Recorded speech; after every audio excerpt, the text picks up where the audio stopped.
Digital India अभियान के माध्यम से भारत में बड़े पैमाने पर निवेश की संभावनाएं तलाशने की सार्थक कोशिश की जा रही है। पिछले वर्ष 21 अगस्त को सरकार ने डिजिटल इंडिया अभियान की शुरुआत की थी और इस अभियान के लिए सरकार ने 1 लाख करोड़ रुपए की राशि मंजूर की है। डिजिटल इंडिया अभियान का उद्देश्य विभिन्न माध्यमों से जनता को इसके बारे में जागरूक करना है। Good evening and welcome to the Indira Gandhi Indoor Stadium, New Delhi. Today is the big ticket launch of the Digital India Week, taking technology to the villages and block levels through merchandise, hackathons and games spread over a week-long initiative across the country. In a short while from now, Prime Minister Narendra Modi will arrive here to launch this special advocacy initiative. And this campaign will involve stakeholders across state governments and ministries. The idea is that many things have been done in the digital space that need to be highlighted.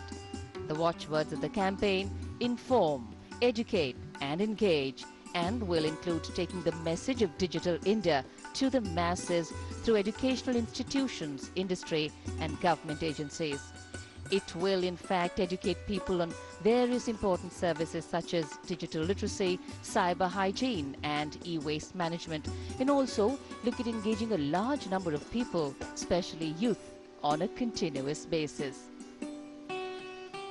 Digital India सप्ताह, इसकी परिकल्पना एक ऐसे प्रमुख कार्यक्रम के रूप में की गई है जो भारत को डिजिटल रूप से अधिकार संपन्न समाज और ज्ञान अर्थव्यवस्था के रूप में रूपांतरित करने की क्षमता रखता है। बड़ी संख्या में आम नागरिक, वरिष्ठ अधिकारी, विभिन्न देशों के राजनयिक, केंद्रीय मंत्रिमंडल के सदस्य, माननीय वित्त मंत्री श्री अरुण जेटली मंच पर उपस्थित आज इस विशेष समारोह में लक्ष्य भारत को एक ज्ञान अर्थव्यवस्था बनने के लिए तैयार करना और पूरी सरकार की संकलित समन्वित भागीदारी के जरिए नागरिकों को स्वशासन और सुशासन उपलब्ध कराना। As corporate heads, members of parliament and various stakeholders connected to the disseminating agencies of the digital world gather here today at the Indira Gandhi Indoor Stadium, the Digital India project as a larger vision aims to connect all Gram Panchayats by broadband internet, promote e-governance and transform India into a connected knowledge economy. In fact, the launch of the Digital India initiative will help Prime Minister Narendra Modi's vision of creating participative, transparent and responsive governance materialize. Several events will be held across 36 states and union territories covering 600 districts in the country. The campaign, in fact, is also looking at using the principles of gamification to gather feedback which is very critical to find out the success of a program. In fact, experts on e-governance feel that this is a much required initiative, as most e-governance projects fail often because there is not enough buy-in from stakeholders or the goals are not communicated widely to the public. And this week-long initiative is going to do exactly that, positive advocacy of e-governance. Digital India अभियान digital सशक्तिकरण, जागरूकता, तकनीकी विकास में सहभागिता, सर्वांगीण विकास और अंततः स्वशासन और सुशासन की ओर अग्रसर होना, यही प्रमुख उद्देश्य। कार्यक्रम की परिकल्पना और समन्वय विभिन्न केंद्रीय मंत्रालयों और राज्य सरकारों के सहयोग के साथ इलेक्ट्रॉनिक्स और सूचना प्रौद्योगिकी विभाग द्वारा किया गया है। केंद्रीय मंत्रिमंडल के सदस्य श्रीमती निर्मला सीतारमण, श्री जुअल ओराम, श्री जेपी नड्डा, केंद्रीय वित्त एवं सूचना तथा प्रसारण मंत्री श्री अरुण जेटली, श्री थावरचंद गहलोत, माननीय प्रधानमंत्री महोदय की प्रतीक्षा कुछ ही क्षणों में जिनका आगमन होगा। So today when we talk of collective progress, it is very important that the benefits percolate down to the grassroots level. And what better way than to use information technology, the digital world, to do this dissemination. Dissemination and understanding of the IT world is very much there in the country, but is in pockets. Though the pockets are increasing, the pace at which the increase is happening needs to be really fast-tracked. And this initiative is exactly that, an effort to fast-track the pace to which the benefits of digital technology can reach right down to the grassroots level. VIPs arriving here for the event, awaiting the arrival of Prime Minister Shri Narendra Modi, who shall be here in a short while from now. वरिष्ठ राजनीतिज्ञ Shri LK. Advani अभिवादन स्वीकार करते हुए digital India सप्ताह, जिस कार्यक्रम का विजन इलेक्ट्रॉनिक सेवाओं, उत्पादों, विनिर्माण और रोजगार आदि क्षेत्रों में समावेशी विकास है। केंद्रीय सूचना एवं संचार मंत्री श्री रविशंकर प्रसाद, जिनके विभाग की मुख्य भूमिका आज के इस कार्यक्रम में मूर्त रूप देने के लिए डिजिटल इंडिया का विजन 3 प्रमुख क्षेत्रों पर केंद्रित है। प्रत्येक नागरिक की उपयोगिता के रूप में डिजिटल बुनियादी ढांचा, मांग के आधार पर प्रशासन और सेवाएं और नागरिकों की डिजिटल अधिकारिता और अंततः स्वशासन की ओर अग्रसर होना, यही मुख्य उद्देश्य डिजिटल इंडिया अभियान का और आज डिजिटल इंडिया सप्ताह का शुभारंभ देश के कोने कोने में एक संदेश प्रसारित करने की कोशिश, तकनीकी विकास और सशक्तिकरण को बढ़ावा देने का प्रयास। If well implemented, then the Digital India project will change the way public services would be delivered in India in the near future. This is a Government of India initiative to integrate the government departments and the people of India. It aims at ensuring that government services are made available to citizens electronically by reducing paperwork, and the initiative also includes plans to connect rural areas with high-speed internet networks. In fact, Digital India has 3 core components, which include the creation of digital infrastructure. Efforts are on, and this is happening at a faster pace today. Delivering services digitally, again, started intensively last year, and it is carrying on for the next 5 years. There will be great focus on this, and of course, digital literacy, which is an ongoing process starting right from schools on to higher education and percolating down right to the village level. A 2-way platform is in the process of being created, where both service providers and consumers stand to benefit. And of course, many additional issues will need to be addressed. There are many concerns also that come up, like, do we have a proper legal framework? What are our privacy protection mechanisms, data protection laws, safeguarding civil liberties, securing the Indian cyberspace, and intelligence-related reforms? So all these are challenges that are going to be thrown up, and of course all our agencies and people well equipped to understand that what are the challenges, and we'll take them as they come. But digital literacy, a great step forward, especially the quantum of literacy which we're looking at through this initiative. Digital India अभियान के इस सप्ताह के शुभारंभ के अवसर पर दिल्ली के इंदिरा गांधी स्टेडियम में बड़ी संख्या में आम नागरिक, उत्साही छात्र छात्राएं, युवा वर्ग मौजूद, जिसकी बड़ी अहम भूमिका हो सकती है डिजिटल इंडिया अभियान को हमारे देश में मूर्त रूप देने में, उसे साकार करने में और नागरिकों की डिजिटल अधिकारिता का जो उद्देश्य है उसे प्राप्त करने में। डिजिटल लॉकर आज जारी होने वाला एक योजना, जिसमें भौतिक दस्तावेजों के उपयोग को न्यूनतम करने का उद्देश्य है और सभी एजेंसियों के बीच ई डॉक्यूमेंट्स को साझा करने में समर्थ बनाना इसकी प्राथमिकता। ई डॉक्यूमेंट्स को पंजीकृत संग्राहकों के जरिए साझा किया जाएगा और इस प्रकार दस्तावेजों की ऑनलाइन वैधता सुनिश्चित करने की योजना है। A young India surging ahead, moving on to take on the world as a bastion of human resource, a resource that needs to be totally equipped to understand what are the challenges of a digital economy the world across. In fact, the vision of Digital India is a digitally connected India. The Prime Minister, Shri Narendra Modi, arrives here at the Indira Gandhi Indoor Stadium in New Delhi.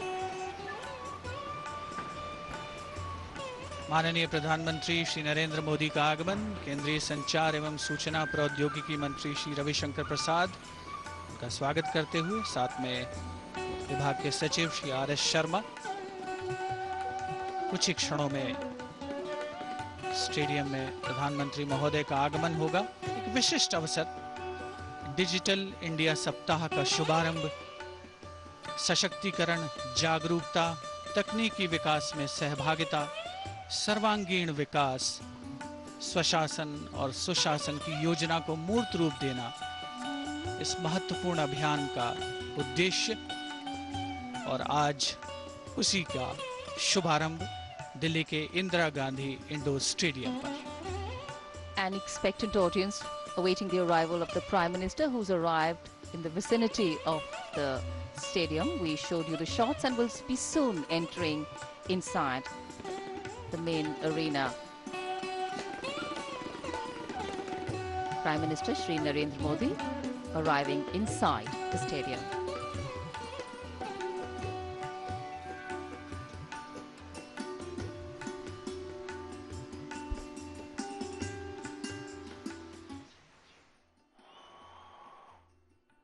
हम माननीय प्रधानमंत्री जी का हार्दिक स्वागत करते हैं। देश की असीमित आकांक्षाओं को विश्वास में बदलने वाले, देश की उम्मीदों को नए पंख देने वाले माननीय प्रधानमंत्री श्री नरेंद्र मोदी जी का हम हार्दिक स्वागत करते हैं। We extend a very warm welcome to the Honorable Prime Minister of India, Shri Narendra Modi ji. We also extend a very hearty welcome to the Honorable Ministers and the esteemed dignitaries on the dais. 1st July 2015, a revolutionary day, Digital India, a new initiative, a new era. माननीय प्रधानमंत्री जी के नेतृत्व में नया भारत अगर international day of yoga में विश्व को मानव के इनर सॉफ्टवेयर को मजबूत करने का संदेश दे सकता है, तो खुद सॉफ्टवेयर पावर बनकर डिजिटल इंडिया के विजन को साकार भी कर सकता है। माननीय प्रधानमंत्री जी के तेजस्वी नेतृत्व में यही है शक्तिशाली भारत, स्वावलंबी भारत, समृद्ध भारत, संस्कारित भारत, संगठित भारत और अब डिजिटली संगठित Bharat. Honorable Minister of Communications and Information Technology, Shri Ravi Shankar Prasad, is passionately committed to fulfill the vision of Digital India set by the Honorable Prime Minister, Shri Narendra Modi ji. He believes that Digital India can bridge the gap between the digital haves and have-nots. हम माननीय श्री रविशंकर प्रसाद से आग्रह करते हैं कि कृपया स्वागत भाषण दें।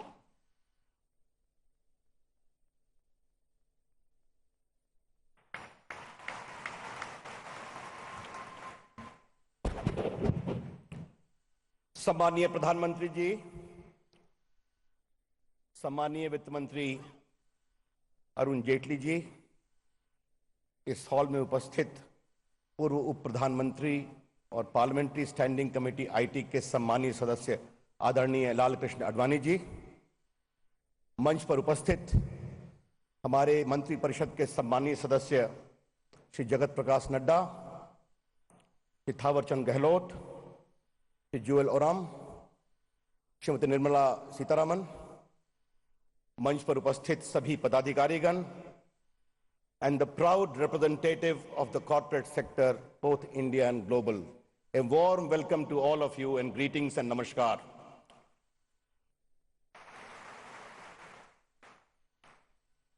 मित्रों, डिजिटल इंडिया क्या है?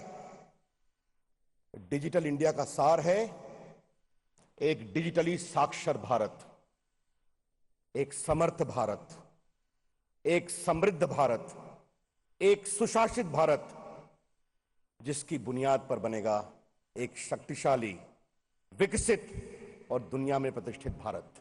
यह है कल्पना डिजिटल इंडिया की। I am indeed grateful that Honorable the Prime Minister, after his historic victory within 100 days, conceived this inspirational program designed to completely transform governance by harnessing the potential of information technology. With the participation of the government, the people, and the private sector. It has touched the chord of India and the world. In the last 1 year, Department of Telecom, IT, Postal, and other departments have done quite well. In India, we have got 1 billion plus phone connectivity. The mobile itself has reached about 975 million. We have got internet penetration of 300 million. But the story of digital India is not about numbers of laptop and phones. It is an idea where we conceive of not only an IT-enabled services, but IT-enabled society. 1 billion people of India, powered by information technology, seeking to transform their creativity, passion, and capability. प्रधानमंत्री के उस बहुत ही प्रेरक शब्दों में IT plus IT is equal to IT. India's talent plus information technology is equal to India tomorrow. Digital India is designed to bridge the digital divide. It is more for the underprivileged, for the poor, erecting infrastructure for utility, digital delivery of services for good governance and removing corruption, and above all, empowering. We are laying optical fiber network connecting 250,000 gram panchayats. Digital India is politics neutral, is party neutral, is ideology neutral. And I'm very happy, under the inspiration of the Prime Minister, all the state governments today, major, have come together to make BharatNet a great success. My IT department has come with many extraordinary products, pro-people, convenient, e-education, e-health, e-scholarship, e-entertainment, e-commerce. It is going to be launched today. We talk of digital inclusion. We have come with a BPO policy, 48,000 seats divided all over the country, hand-holding by good companies with the local entrepreneurs. What is our idea? The idea is to have BPOs from Kashi to Gorakhpur, Muzaffarpur to Bhagalpur, Sambalpur to Jabalpur, Jodhpur to Bharatpur. That is the idea of digital inclusion for which we are coming with this program. हमारे postal विभाग को भी बड़ा काम करना है इस बदलाव में। 1,50,000 जो हमारे पोस्टल के देश भर में पोस्ट ऑफिसेज हैं, आने वाले 18 महीनों में हम सारे ग्रामीण पोस्ट ऑफिस को हैंडहेल्ड डिवाइस देने वाले हैं जो सोलर पावर होगा और वो फाइनेंशियल इंक्लूजन में सक्रिय होंगे। और आने वाले 2 वर्षों में हम देश के अधिकांश ग्रामीण पोस्ट ऑफिस को मल्टी सर्विस सेंटर में बदलने वाले हैं। सब मिलकर काम करेंगे तो देश डिजिटल इंडिया के साथ आगे बढ़ेगा। And Honorable the Prime Minister, Digital India will remain incomplete without Make in India. And I would like to appeal to all the giants of Indian industry and the global representatives here that electronic manufacturing is waiting to be exploited. It is a great area of growth. All the state governments have come on board. Please come, invest, create jobs, earn profit, make in India for India, and also export outside. That is the essence of electronic manufacturing, which we are promoting in a very big way. ये digital India Bharat को बदलने वाला है। इससे भारत की तस्वीर बदलेगी। हमें मिलकर काम करना है। आज हम ये संकल्प करें कि प्रधानमंत्री माननीय नरेंद्र मोदी जी की अगुवाई में भारत को बदलने का जो महाअभियान चला है, जिसे सुशासन आएगा, भ्रष्टाचार समाप्त होगा, गांव के लोगों की आवाज मजबूत होगी, विकास होगा, नियोजन होगा, ये है पूरा डिजिटल इंडिया का भाव। With that pious hope, let me appeal to all the people present here in thousands. Let's take a collective vow to make this great mission a great success along with all the states and the people of India. Thanks a lot. Today I must congratulate, lastly, and welcome the great IT professionals of India, many of whom are present here who have done great wonders. Today, I also salute a large number of social media activists, many of whom are present here, who have given a new power to social media and India. My greetings to all of you. Abhinandan, Swagatam, Namaskar, Dhanyavad, Jai Hind.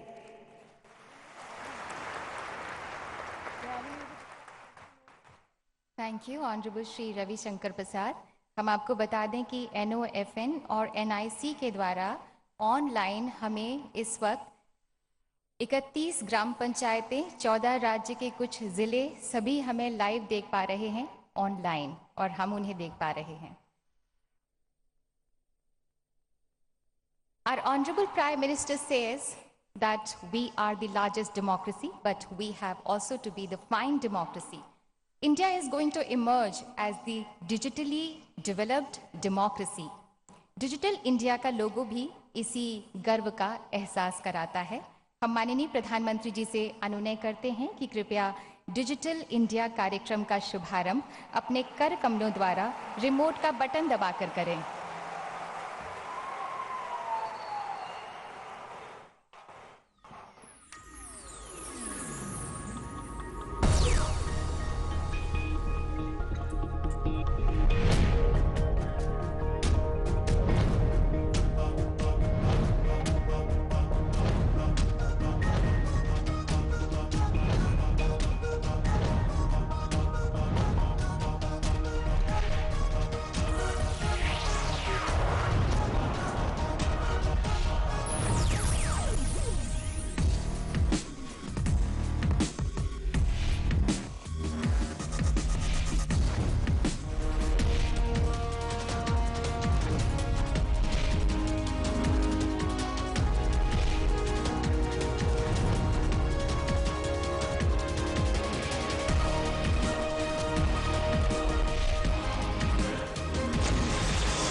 अब आप सबकी सारी चिंताएं चुटकी में click से दूर हो जाएंगी। हमारे इंद्रधनुषी सपनों का रंग अब साकार होगा। माननीय प्रधानमंत्री जी से हमारी सादर अनुनय है कि कृपया डिजिटल सुविधाएं, सेवाएं राष्ट्र को समर्पित करें और संस्थानों का डिजिटली शुभारंभ करें रिमोट का बटन दबाकर।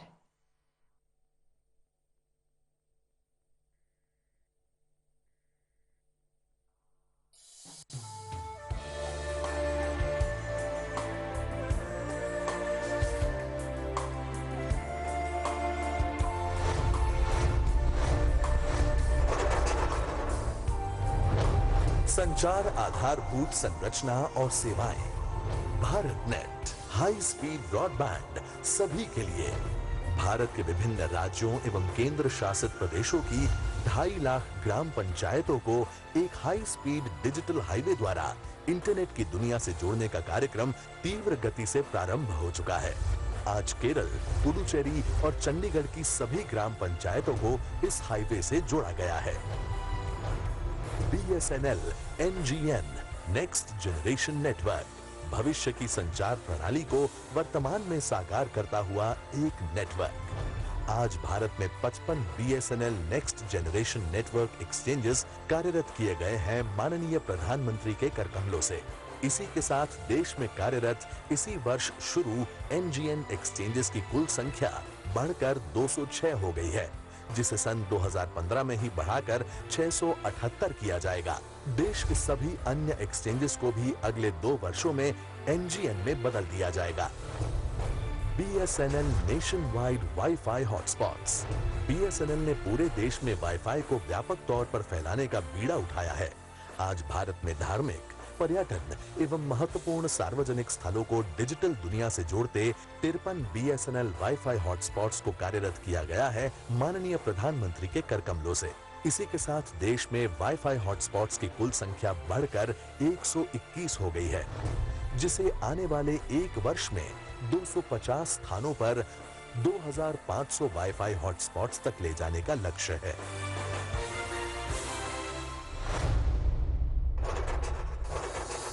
उत्पाद digital locker paper free India की ओर एक पहल, नागरिकों का ऑनलाइन लॉकर, जहां उनसे जुड़े सारे महत्वपूर्ण कागजात एवं सरकारी रिकॉर्ड्स को वे और सरकार कर सकेंगे डिजिटली स्टोर किए गए इन डॉक्यूमेंट्स को वे कभी भी कहीं से भी एक्सेस कर सकते हैं, डिजिटली साइन करके सेल्फ अटेस्ट कर सकते हैं तथा किसी भी संस्थान के साथ शेयर भी कर सकते हैं।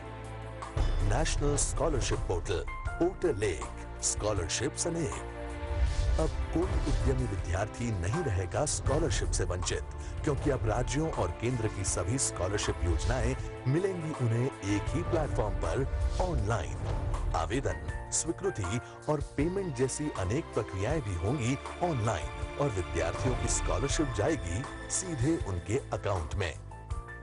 ई हॉस्पिटल, चिकित्सीय सुविधाओं का लाभ उठाना हुआ ऑनलाइन। सरकारी अस्पतालों की सुविधाएं होंगी और बेहतर। बिना कतारों में खड़े हुए मरीज अब रजिस्ट्रेशन, अपॉइंटमेंट, फीस का भुगतान, लैब रिपोर्ट्स और रक्त की उपलब्धता की जानकारी प्राप्त करने जैसी सारी प्रक्रियाएं ऑनलाइन कर सकेंगे।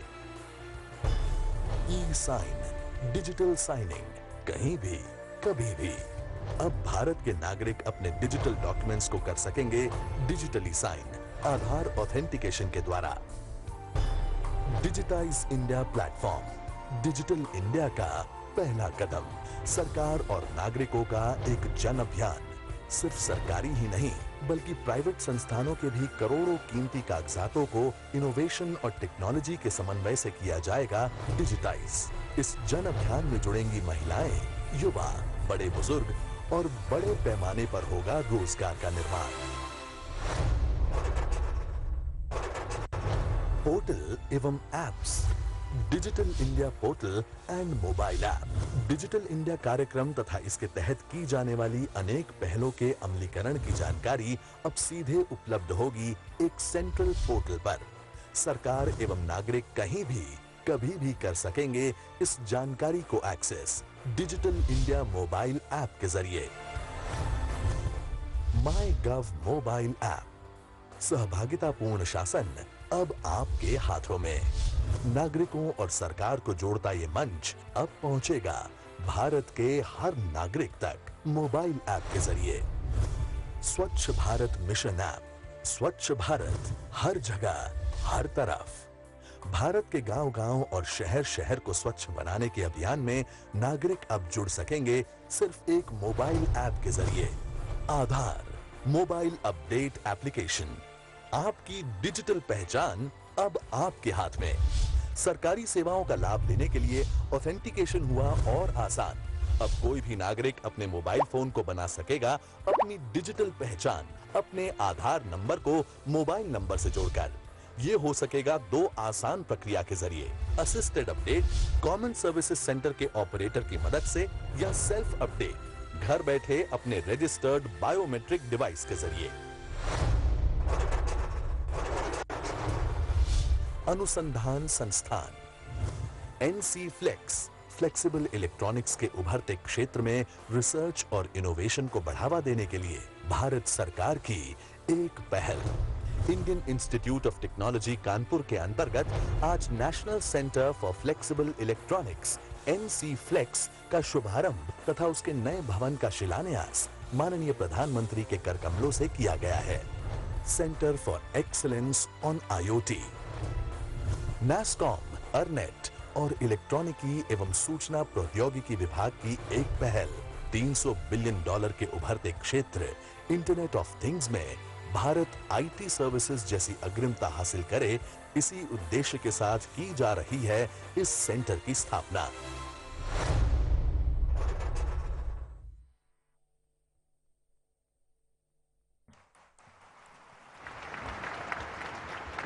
May I now request the Honorable Prime Minister to kindly launch the Digital India book.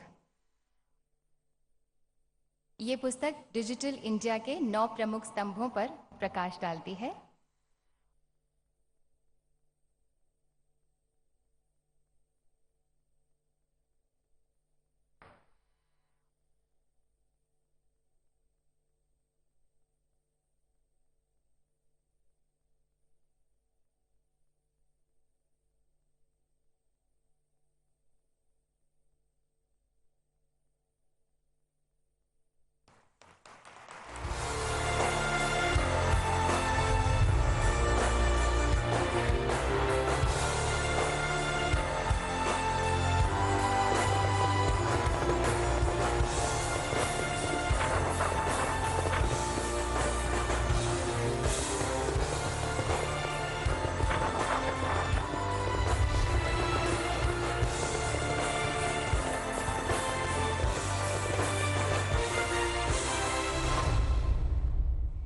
आपसे विनती है माननीय प्रधानमंत्री जी कि कृपया policy document on EDF and policy document on e governance policy initiatives under digital India का विमोचन भी अपने कर कमलों द्वारा करें।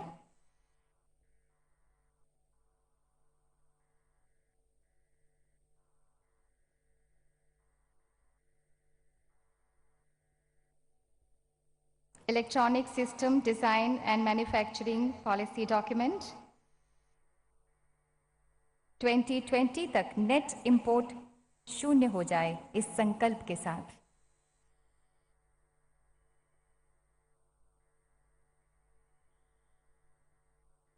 ये है ईजीएफ पॉलिसी डॉक्यूमेंट।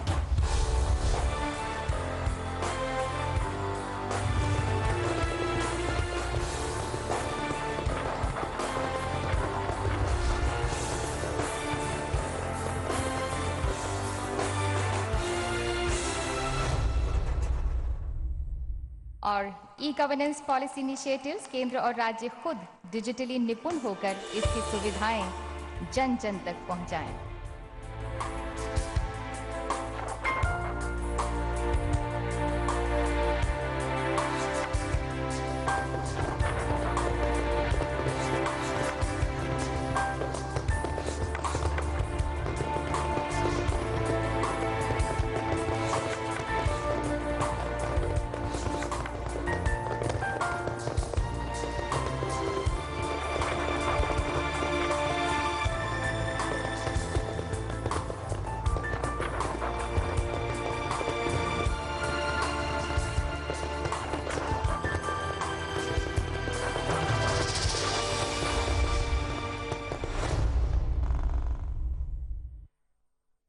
धन्यवाद माननीय प्रधानमंत्री जी। आने वाला कल हमें आमंत्रित कर रहा है और आज यानी वर्तमान हमें गर्व से जीना सिखा रहा है। कैसा होगा ये भारत जब वो बन गया है अब डिजिटल इंडिया? ये फिल्म स्वयं बोल रही है, आइए देखते हैं।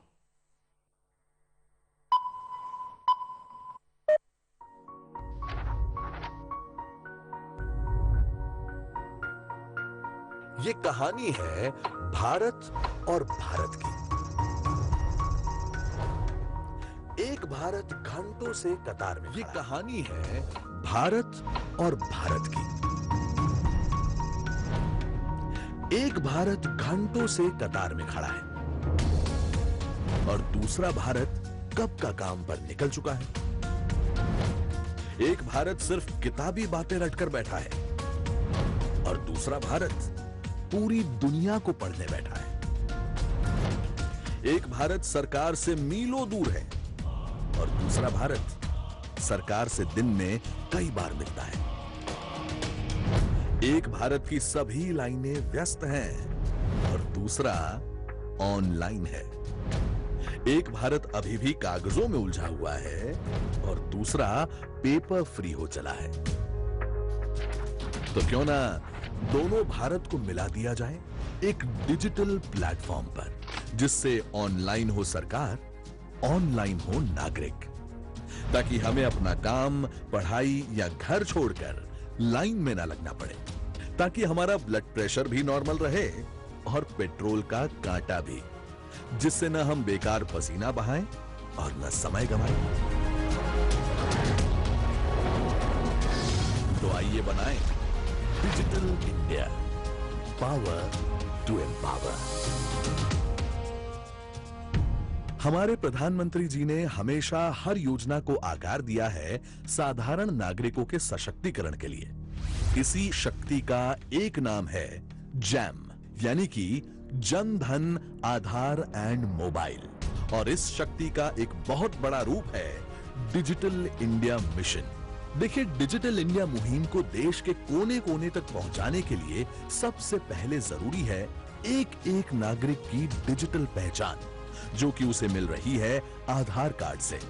एक बार डिजिटल पहचान बन गई, फिर सारे डिजिटल लाभ लेने के लिए चाहिए डिजिटल कनेक्टिविटी, यानी कि हर एक नागरिक तक पहुंचने के लिए मोबाइल। तो बस इतना होने पर भारत के सभी नागरिकों का स्वागत है डिजिटल विश्व में।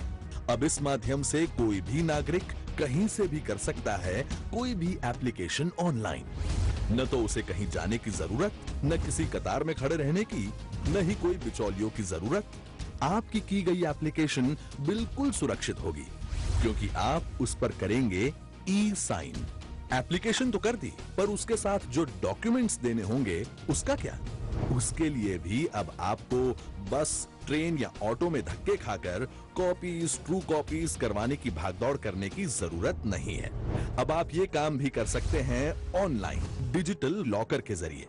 क्योंकि अगर एक बार आपने अपने महत्वपूर्ण डॉक्यूमेंट्स डिजिटल लॉकर में रख दिए, तो फिर आप उन्हें आजीवन कभी भी, कहीं से भी, किसी के भी साथ शेयर कर सकते हैं। हाँ, अगर कहीं किसी परिस्थिति में आपको पेमेंट की जरूरत आन पड़ी, तो वो भी आप कर सकते हैं सरकार के पे गव के माध्यम से। और पेमेंट का रिकॉर्ड भी आपको मिल जाएगा आपके जन धन बैंक खाते से। अब सभी सरकारी योजनाओं, सेवाओं के वितरण का होगा डिजिटाइजेशन। पर मुद्दे की बात तो ये है कि ये सारा तामझाम तभी सफल होगा जब इस क्रांति से अनजान लोगों को डिजिटली लिटरेट किया जाए। इसीलिए देश में बहुत बड़ी एक क्लास शुरू हुई है। क्लास का नाम है नेशनल डिजिटल लिटरेसी मिशन, जिसमें करीब 3 करोड़ लोगों को शुरुआती कंप्यूटर और इंटरनेट की तालीम दी जा रही है। साथ ही में माई गव जैसा प्लेटफॉर्म भी है। अब करते रहो सरकार से अपने मन की बात, देश की प्रगति में बनते रहो भागीदार। और किसानों के लिए तो डिजिटल इंडिया प्लेटफॉर्म एक बहुत बड़ी क्रांति साबित होगा, क्योंकि इसी प्लेटफॉर्म से देश की विभिन्न किसान मंडियों को जोड़ा जाएगा। साथ ही में हमारे दूर दराज के किसानों को अब मौसम की जानकारी, बीज, खाद और ऐसी तो अनेक प्रकार की जानकारियां और मार्गदर्शन मिलेंगे ऑनलाइन। तो अब बढ़ेगी आमदनी और ऊपर आएगा उनका जीवन स्तर। ऐसी तो अनगिनत सुविधाओं का काफिला ला रही है भारत सरकार आपके घर, खेत, दफ्तर, फैक्ट्री, स्कूल, कॉलेज, अस्पताल और आपके दरवाजे तक ऑनलाइन। और ये करोड़ों की आबादी वाला इंडिया, जो इलेक्ट्रॉनिक आइटम्स खरीदने में तो दुनिया में बहुत आगे है, पर उन्हें बनाने में खैर जाने दीजिए। पर अब मेक इन इंडिया और डिजिटल इंडिया के संगम से भारत बनेगा विश्व का एक बड़ा इलेक्ट्रॉनिक मैन्युफैक्चरिंग हब। अब हमारे युवा बनेंगे इलेक्ट्रॉनिक क्षेत्र के रिसर्चर्स, इनोवेटर्स और स्किल डेवलपमेंट का भी होगा बहुत बड़ा कार्यक्रम। तो ऐसा होगा हमारा डिजिटल इंडिया, संपूर्णतः आत्मनिर्भर, एक समान, एकजुट, एक ही मंच पर, ट्रांसपेरेंट, अकाउंटेबल और सिटीजन फ्रेंडली, जो पैसे भी बचाएगा और वक्त भी, ईंधन भी बचाएगा और शक्ति भी, और भ्रष्टाचार की तो खैर नहीं। अरे अरे, ये देखिए, सबमिट, एंटर और क्लिक हो गया। अब हम कॉलेज चले। अरे ये तो वही है, वो दूसरा Bharat, paper free, line free, tension free.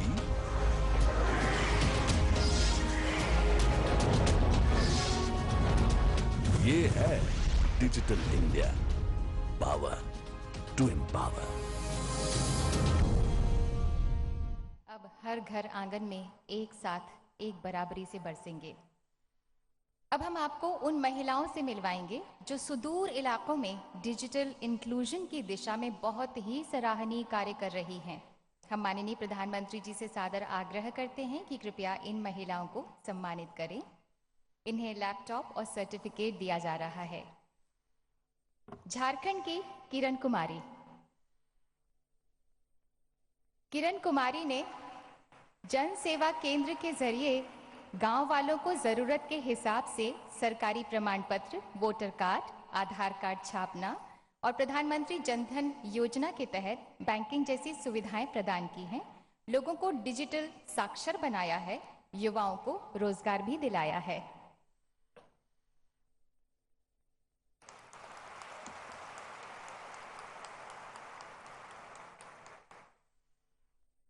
ये लैपटॉप और सर्टिफिकेट सराहनीय कार्य के लिए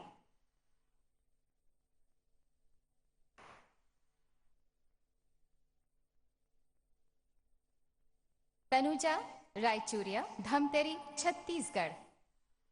आप जन सेवा केंद्र के द्वारा पैन कार्ड, रेल टिकट, चुनाव सेवाएं गांव वालों को मुहैया तो कराती ही हैं, आपके साथ ऐसी लड़कियां भी काम करती हैं जो पहले मजदूर थीं पर अब डिजिटल साक्षर हैं, इसका श्रेय आप ही को तो जाता है।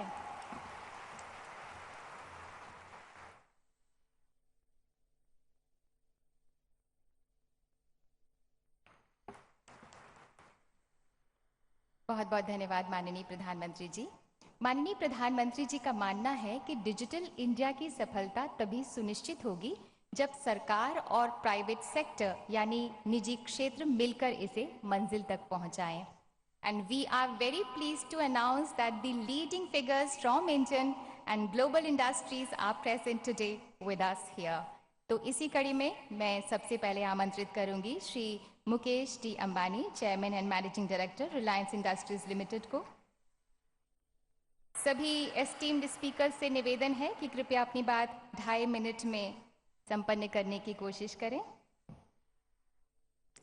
Most respected Prime Minister, honorable ministers on the dais, ladies and gentlemen. The launch of Digital India initiative today by our Prime Minister is a momentous occasion in the history of modern India. As the world matures in the information age, digitization is changing the way we live, learn, work, and play. Our Prime Minister's vision of Digital India has the potential to fundamentally transform the lives of 1.2 billion Indians using the power of digital technologies. India is fortunate to have a Prime Minister who not only paints a compelling and comprehensive vision, but has the personal leadership and drive to convert his vision to reality. Respected Prime Minister, sir, your passion and selfless desire to improve the lives of each and every citizen of our nation is an inspiration to all of us. Normally, industry moves faster than government, but with Digital India, it is different. I have no hesitation in saying that government has moved faster. My warm congratulations to Shri Ravi Shankar Prasad ji and his entire team. I believe Digital India will be a huge success because of the adoption of technology by the youth of India. The young people of this country have outdone both industry and government. The youth of this country aspire for merit-based opportunity and want progress. Digital India, as we have seen, empowers them to fulfill their aspirations. We at Reliance will invest over 250,000 crores across the Digital India pillars. Firstly, in terms of infrastructure, we are rolling out an all-IP next-generation wireless broadband infrastructure across all 29 states in India, and this will be amongst the best in the world. Secondly, Jio is setting up a nationwide distribution network that will enable over 150,000 small electronic retailers to sell and service smartphones and internet devices. Thirdly, Jio is working with leading device manufacturers, encouraging them to make in India smartphones and internet devices at an affordable price. We will give them an assured offtake through our retail system. Fourthly, we are committed to make necessary investments and strongly partner with central and state governments in the area of e-governance, digital education, digital healthcare, smart cities, and rural digital services. Finally, we are creating a Geo Digital India Startup Fund and entrepreneurship hubs in key cities and towns. Our intent is to provide a platform for young Indians who want to create digital businesses of the future. I estimate that Reliance's Digital India investments will create employment for over 5 lakh people. It is my conviction, Honorable Prime Minister, under your leadership, the Digital India initiative will create a partnership among all sections of society, a partnership that will leverage the power of 1.2 billion Indians, a partnership built on the ability and industry of all our citizens, a partnership that will be an example as a developmental model for the entire world, a partnership that will build a digital society for a new India, which we all proudly call our India.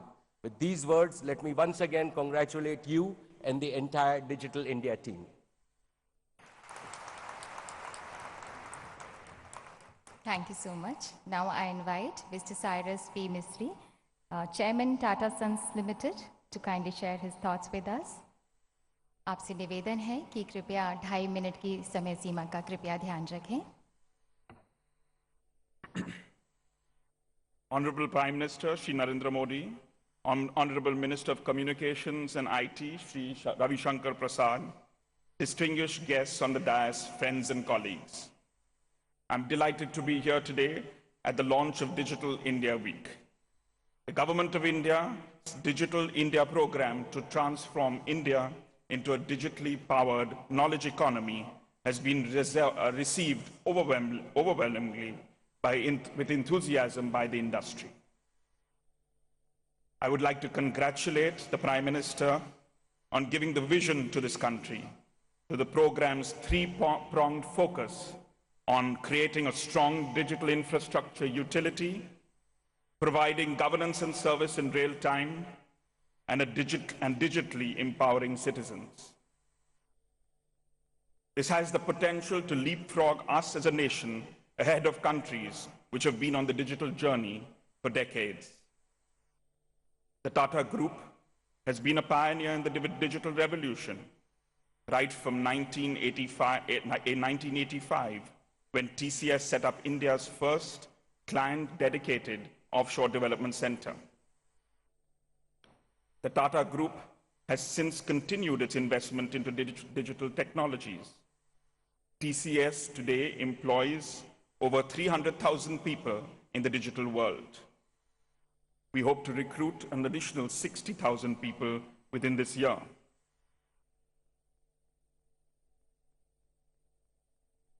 Tata Communications has one of the world's largest and most advanced global subsea and terrestrial networks, covering 700,000 kilometers and encircling the globe more than 17 times. In India, there are large opportunities to digitally cater to the needs of education, healthcare, agriculture, energy, water, transportation, and defense. I'm glad to see that the Digital India vision embraces many of these fields. The Tata Group has been active in many of these areas. TCS, in partnership with the Government of India, has transformed the citizens' experience through national-level e-governance programs such as Passport Seva and the income tax e-filing. State projects such as MP Online, Maha Online, AP Online have enabled citizens, even in remote locations, to access government services. TCS's ION platform is a tool for online education as well as assessment. And TCS's adult literacy program today touches over 250,000 citizens. Our M-Krishi Rural Services Delivery Program provides customized advice from experts within Tata Chemicals and Rallies to over 100,000 farmers, which we hope to upscale to 10 million farmers by 2020. TCS Class Edge is our digital instructional solution, which enables teachers to deliver a high quality of education in classrooms. Today, it impacts 1 million students, and we target that to impact 10 million students by 2025. The investments by the government and industry in digital technologies should enable both the creation of jobs and the skilling of people needed for tomorrow's jobs. The government has another crucial role to play in these times of rapid change. Policy frameworks and regulations must evolve rapidly in areas ranging from digital infrastructure to digital currencies, or we risk keeping pace with the speed of evolution of these new technologies and the impact that they will have on our lives.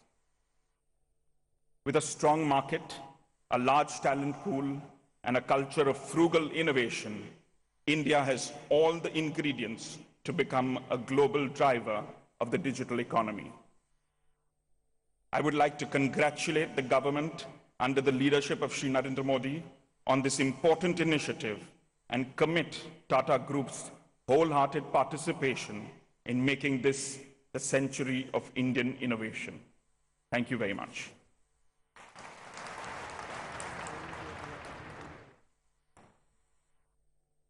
I now request Mr. Azim Premji, Chairman Wipro Limited, to share his ideas with us.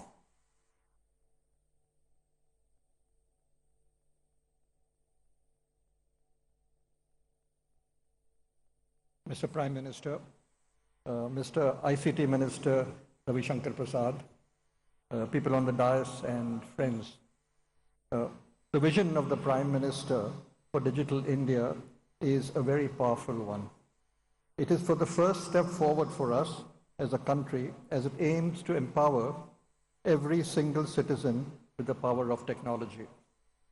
The program has three tenets: digital infrastructure for every citizen, a government services on demand, that digital empowerment of citizens, and digital empowerment of citizens. Together, these will democratically democratize access to information and break down the digital divide of our country. There will be a significant step forward in achieving equity amongst the nation.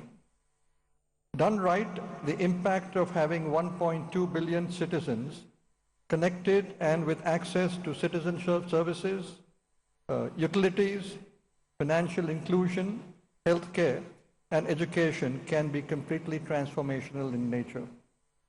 The idea of education of IT plus IT is equal to IT, that is, Indian talent plus Indian information technology will lead to India of tomorrow, has become a staple mantra within the IT industry and enthuses all of us in going forward.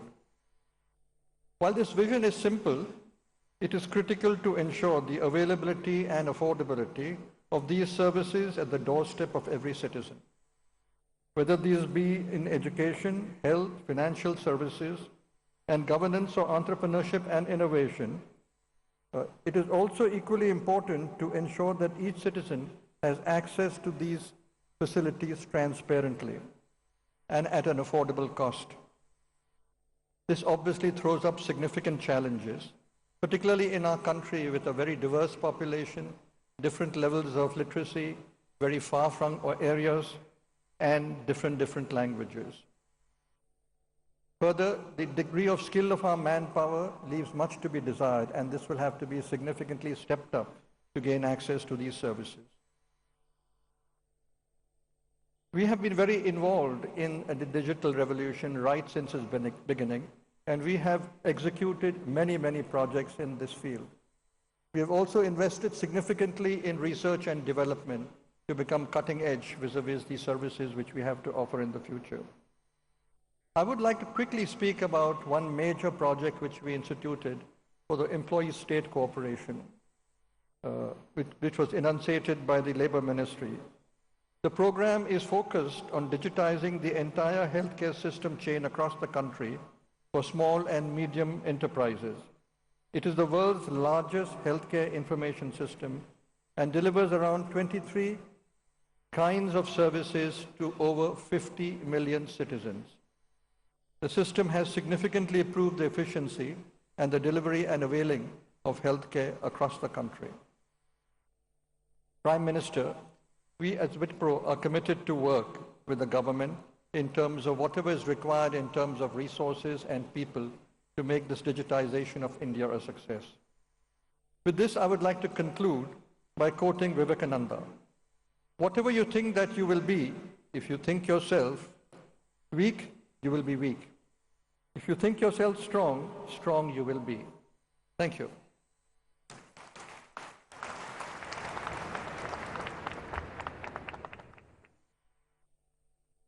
Thank you. और अब हम mister Kumar Mangalam Birla, chairman Aditya Birla group, आपसे निवेदन करते हैं कि कृपया अपने उद्गार व्यक्त करें।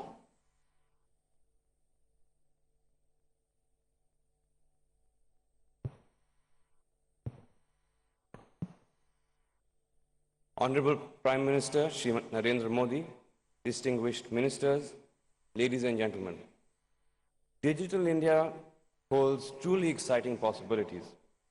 Prime Minister Shri Narendra Modi has articulated a bold vision of our digital future, which reflects his clairvoyance and his futuristic thinking. We heartily applaud today's momentous launch of the Prime Minister's Digital India initiative. At the Aditya Birla Group, we have been involved in digitization in several ways. First, we forayed into the telecom sector more than 20 years ago. I see our telecom company, Idea Cellular, as a partner in creating the infrastructure for Digital India. Our investments in the telecom industry have been in excess of $15 billion, wherein we have laid 100,000 kilometers of fiber and have a network of over 150,000 cell sites. To further improve this digital infrastructure, we plan to invest an additional $7 billion over the next 5 years in areas such as network rollout and enhancement, broadband implementation, and Wi-Fi deployment. And all of this will lay the foundation for the future growth of digitally enabled sectors and services.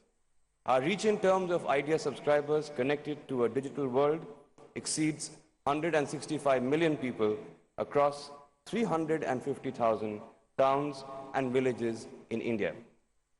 With this great reach comes great opportunity and responsibility as well. We aim to leverage this vast network to provide mobile-based healthcare and education services, and also we will provide services such as weather forecasting, advisories, and mandi prices to over 1 million farmers through this digital network. We also look forward to launch a mobile wallet and a payment bank that will seamlessly integrate our businesses in 3 sectors, those of telecom, financial services, and retail, bringing together a combined customer base of over 200 million across all strata of society. Second, we have plans to invest over $2 billion in the next 5 years in projects falling within the ambit of the Digital India initiative, such as electronic manufacturing, energy storage, Internet of Things, and the development of smart cities. In fact, we are even now firming up plans to develop a digitally enabled township of 100 acres in a suburb of Mumbai. This will be our first such foray, with hopefully many more to follow. And third, we are launching a new initiative to partner and mentor entrepreneurs to commercialize their digitally enabled product or service.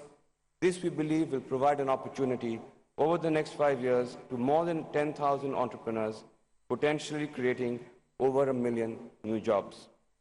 With our investments in the digital economy will continue to increase, we believe that our success should also be measured by their impact in terms of the number of lives that we can impact and touch. In addition to our Digital India initiatives, we also intend to build a digital Bharat Connect by leveraging our CSR network. Our community initiatives reaches to nearly 10 million people across 2,500 of the poorest villages of India every year. We aim to leverage this reach to launch digitization initiatives over the next few years in services such as education, healthcare, microfinance, and crop and soil management cost-effectively and in real time. Once again, I compliment our Prime Minister for launching this historic initiative and pledge our full support to make it hugely successful. Thank you.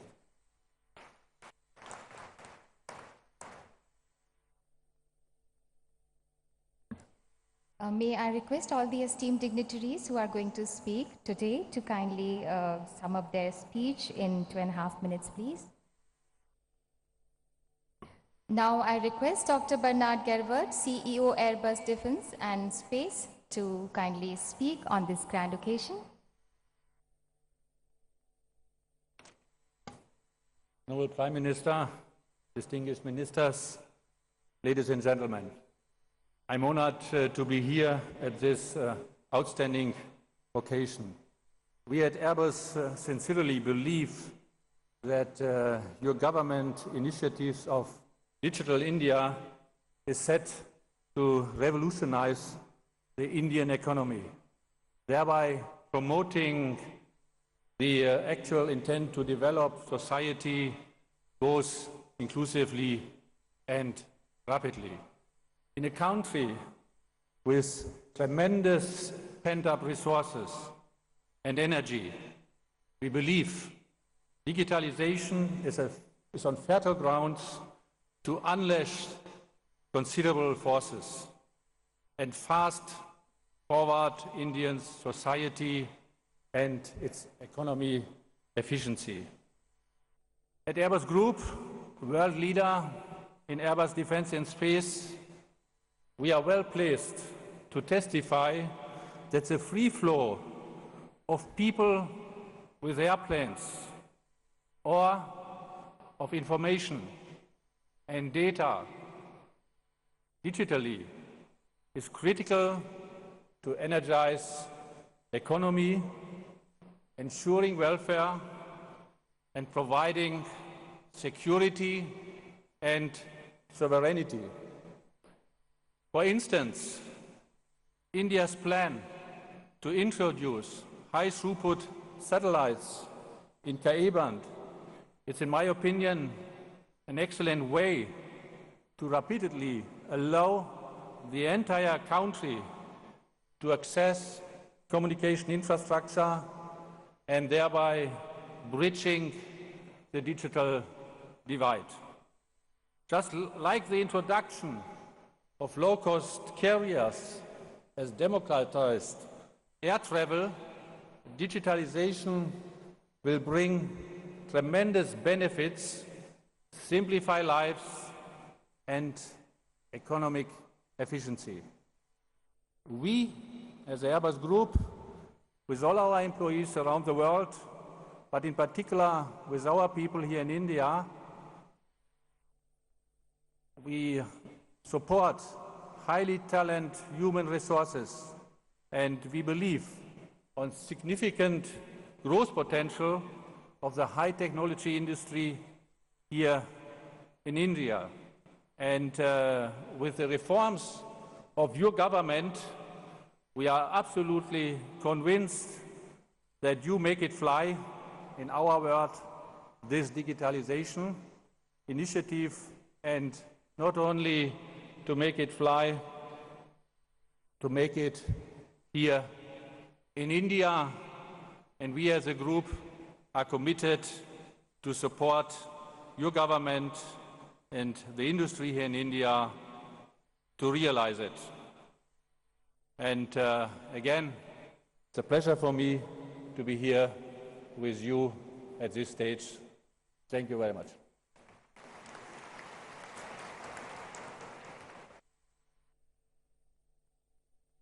Thank you so much. अब हम आग्रह करते हैं mister Sunil Bharti Mittal, chairman Bharti Enterprises app से, कि कृपया अपने विचार व्यक्त करें।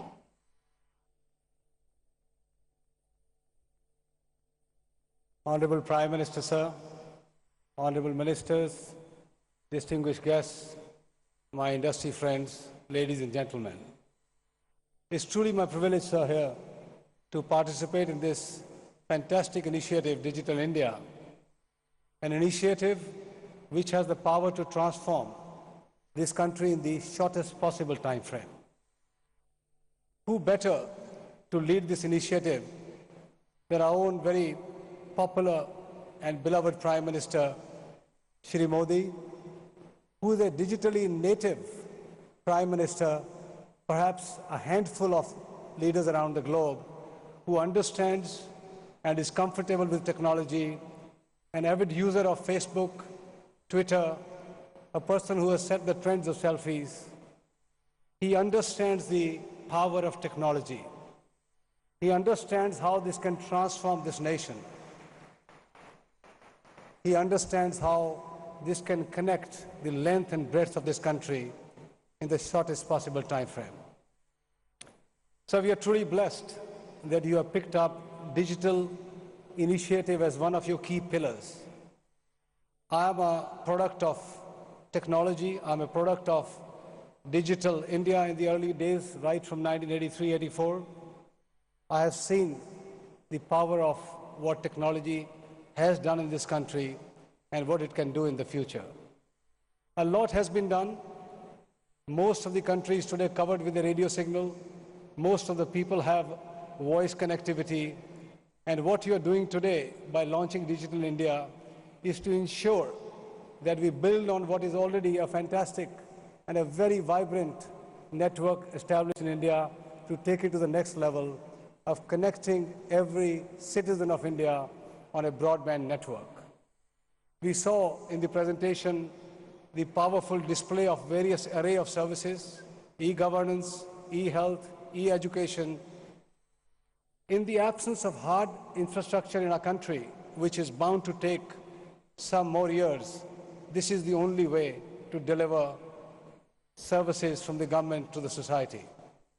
We at Airtel are fully committed to stand behind this vision, a company which has the pride today of being the only Indian company to be globally feted and be the third largest mobile company in the world. Sir, makes this commitment to you today that we will make a very meaningful contribution to your initiative of Digital India. We commit to spend in excess of 100,000 crores in the next 5 years. That's $16 billion. This will be spent to build further and deeper infrastructure in both urban and rural areas, taking 4G to the masses, ensuring that we have e-health, e-education in every village, collaborating with various manufacturers around the world to ensure we start manufacturing in this country at the most affordable prices and reduce the burden of electronic imports in this country. I am very excited, Honorable Prime Minister, sir, because we are being led today into a new age, into a new era that will deliver this country ahead of every other country in the world, because we have the means, we have the science, we have the technology. Perhaps what was missing was a robust, dynamic leadership, and in you, sir, we have that today. Thank you very much.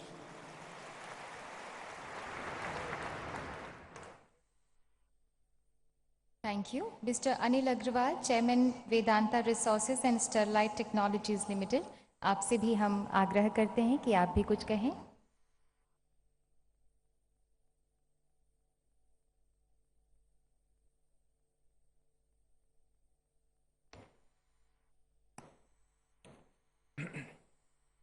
माननीय प्रधानमंत्री श्री नरेंद्र मोदी जी,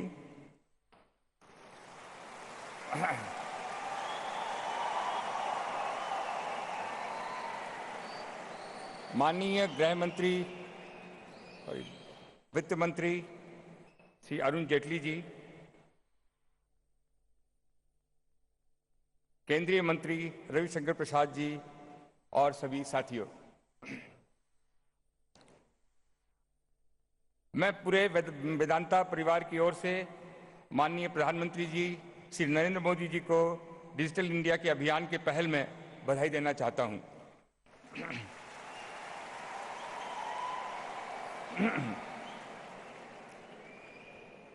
भारत सरकार, प्रधानमंत्री जी, जब जब सरकार ने industrialist पर, local entrepreneur पर,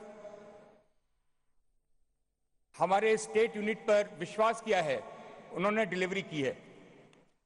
चाहे सॉफ्टवेयर का सेक्टर हो, टेलीकॉम का सेक्टर हो, फार्मा सेक्टर हो, ऑटो सेक्टर हो, पावर सेक्टर हो, वर्ल्ड क्लास के यूनिट लगाए हैं, वर्ल्ड में नाम किया है। आगे आने वाले दिनों में भी मैं आपको विश्वास दिला सकता हूं कि जिस क्षेत्र में आप हम लोगों पर विश्वास करेंगे, हम पूरी तरह से उसमें कायम होंगे और अच्छी तरह से उतरेंगे।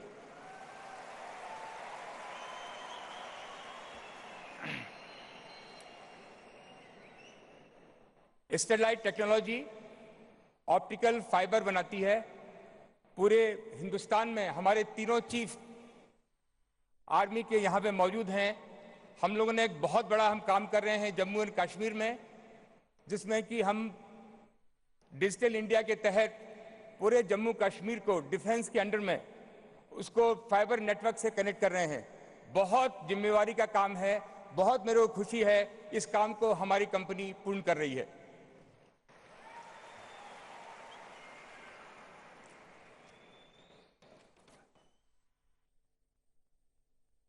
हमने डिजिटल इंडिया के तहत एक और पहल की। 13 लाख बालवाड़ी जिसका नाम हम नंद घर रखना चाहते हैं, हिंदुस्तान में हैं। और उन नंद घर में आंगनवाड़ी जो 13 लाख हैं, उनमें करीब करीब 12 करोड़ बच्चे, जिसमें 6 करोड़ बच्चे अंडर प्रिविलेज हैं, उनको ई शिक्षा, उनको कनेक्टिविटी डिजिटल के माध्यम से दी जाए। इसके बारे में स्टेरलाइट ने पहल की और हमने एक प्रोटोटाइप उसका दिल्ली के पास में हमने लगाया, जिसमें कि आधे टाइम में बच्चों को ई शिक्षा, बच्चों को इंफॉर्मेशन दी जाएगी और आधे टाइम में skill development of the women के बारे में पहल की जाएगी। अगर ये पूरा का पूरा काम डिजिटल इंडिया के माध्यम से, फाइबर टेक्नोलॉजी के माध्यम से पूरे हिंदुस्तान में किया जाए, तो हर लेडीज को कुछ न कुछ वो अपने हाथ से कमा सकेगी और हर बच्चे को खाने पीने, उसकी हेल्थ एंड उसके एजुकेशन की देखभाल हो सकेगी और वो सारा काम डिजिटल इंडिया के माध्यम से किया जा सकेगा।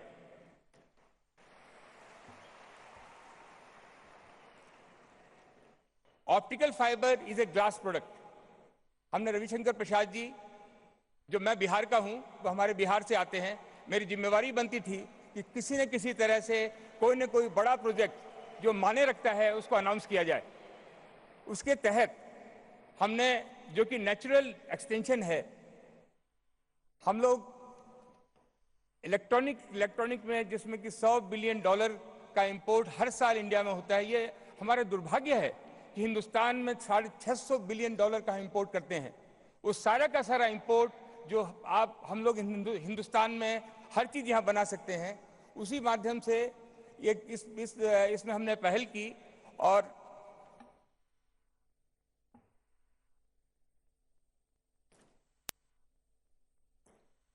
हमने टेक्नोलॉजी के अंदर में, डिजिटल इंडिया के अंदर में LCD पैनल फैब बनाने का निर्णय लिया है, जिसमें करीब करीब 40,000 करोड़ रुपए की लागत आएगी और 50,000 लोग एम्प्लॉयड करेंगे और 20% इलेक्ट्रॉनिक का इंपोर्ट शायद कम हो।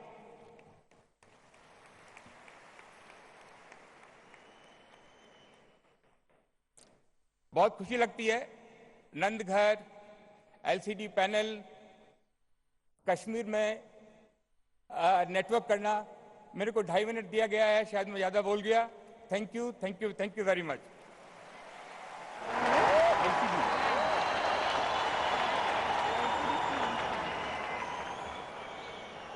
Thank you. Now I invite Mr. Ping Cheng, CEO, Delta Electronics INC, to kindly speak on this momentous occasion.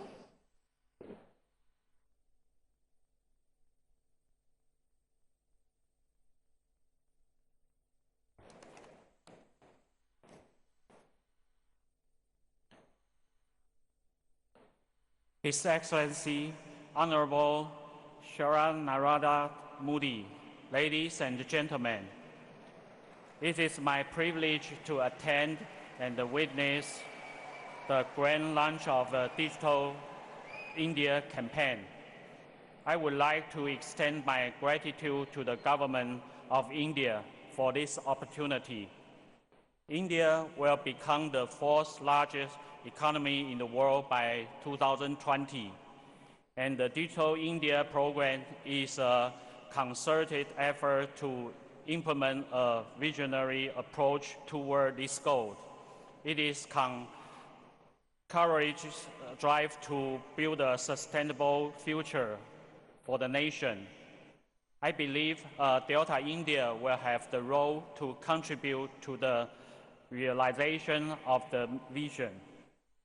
Delta has been the world's #1 power supply manufacturing company since 2002. We also build power infrastructure for data centers and the major transportation projects, and the strong in industrial automation to enable smart manufacturing. Delta actively invests in renewable energy to foster a sustainable future for mankind. On the strength of our technology, Delta is devoted to provide innovative, clean, and energy-efficient solutions for a better tomorrow. With more than a decade of presence here, Delta India has become the largest local telecommunication power system provider. We have accomplished beyond our expectation in India, and I believe India will continue to hold a huge potential for Delta Group.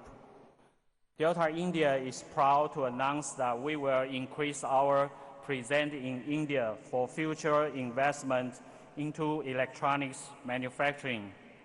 We are looking to invest $500 million over the next 10 years, helping to generate employment for India's multi-skilled talents. Thus expect to create over 20,000 new jobs. As India works to develop its goals with this visionary Digital India program, Delta is with you. Let us be smarter, greener together to create a better and prosperous India. Thank you.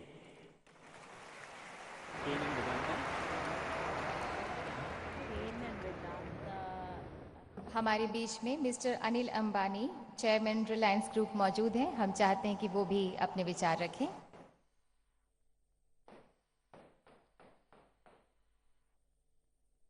Good afternoon. Most respected Prime Minister Narendra Modi and distinguished guests. It's a matter of great personal honor for me to be present here today on this very special occasion. As many of you know, the great India story has been powered by the three long-term drivers: democracy, demographics, and demand. A little over a year ago, we added a fourth D, which is perhaps even more important, that is decisiveness. With Narendra Bhai assuming charge as Prime Minister, we inaugurated a new era in our nation's history of visionary and decisive leadership. Today, we have gathered here to add yet another D, another unique dimension to that story, the launch of the Prime Minister's vision of a digital India. It is an initiative that has the power to connect, to bridge, to integrate us as a nation like never ever before, even as we build our physical infrastructure. We all know that our Prime Minister is already India's greatest and amongst the world's most popular leaders in the digital space. With over 80 lakh followers on Twitter and over 3 times that number or 2.5 crore followers on Facebook. In other words, Digital India carries the signature of a leader whose name is synonymous with the transformational power of connectivity and communication. As the head of a leading Indian and world player in the integrated and converged telecommunications space, it gives me immense personal pride to be at the heart of this new initiative. A crucial precondition for the success of Digital India is the availability of unlimited cloud computing power, the building block of which is data centers. The Reliance Group today is India's largest provider of data center facilities with a total capacity of over 600,000 square feet spread across the country. Our 11 data centers connected by India's largest terrestrial fiber network and the world's largest submarine cable, subsea cable infrastructure already constitute a vital core of India's digital backbone. With our plans to double our data center capacity to 1.2 million square feet in the next few years, we are set to play a critical role in the success of Digital India. I am pleased to announce that we will achieve full deployment of our next generation content and cloud delivery network by the end of this year with what is a first for India, 5 fully operational cloud exchange points. These exchange nodes can help government departments access 240 times the amount of compute power currently available in government data centers and over 6 times the high-speed storage currently available in India. This network will have the ability to scale up 100% every 90 days as the Digital India initiative gathers momentum and becomes a part of the daily lives of millions of Indians. We have committed to invest nearly rupees 10,000 crores over the next few years to fund these transformational initiatives across the digital cloud and telecom space. Let me end by touching upon a key futuristic element of the Prime Minister's digital vision, a digital locker for every citizen. Me, personally, have already signed up for this today. It will be my effort now to persuade others in our group and the larger Reliance family to come forward and enroll. We will also launch innovative schemes to encourage each and every of our 300 million customers across our various businesses, that is 1 in every 4 Indians, to secure their own digital lockers. Together, we commit to deliver Shri Narendra Modi's vision of Digital India, fully empowering our over 1.2 billion fellow countrymen. Thank you and Jai Hind.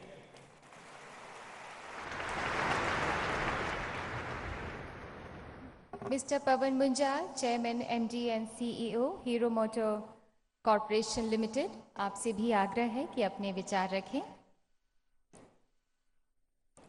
Shri Narendra Bhaiji Modi, Honorable Prime Minister of India, distinguished ministers and officers of the Government of India, Excellencies, ladies and gentlemen.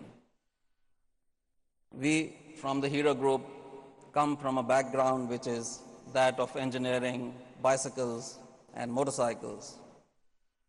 Clearly, we have been prompted to make a foray into this new industry for us, the electronic industry, knowing that by 2020, the import of the electronic industry will be bigger than the oil import bill of the country.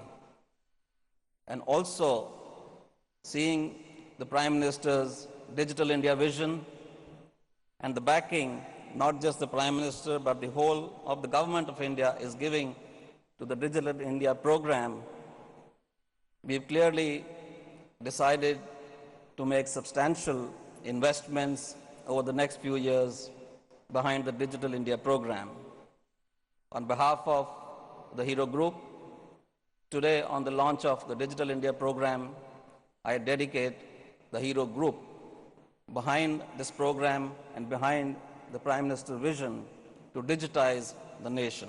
Thank you.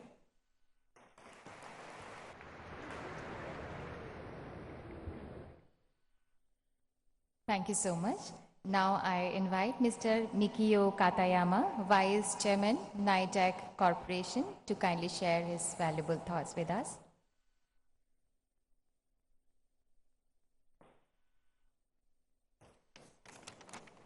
Konnichiwa.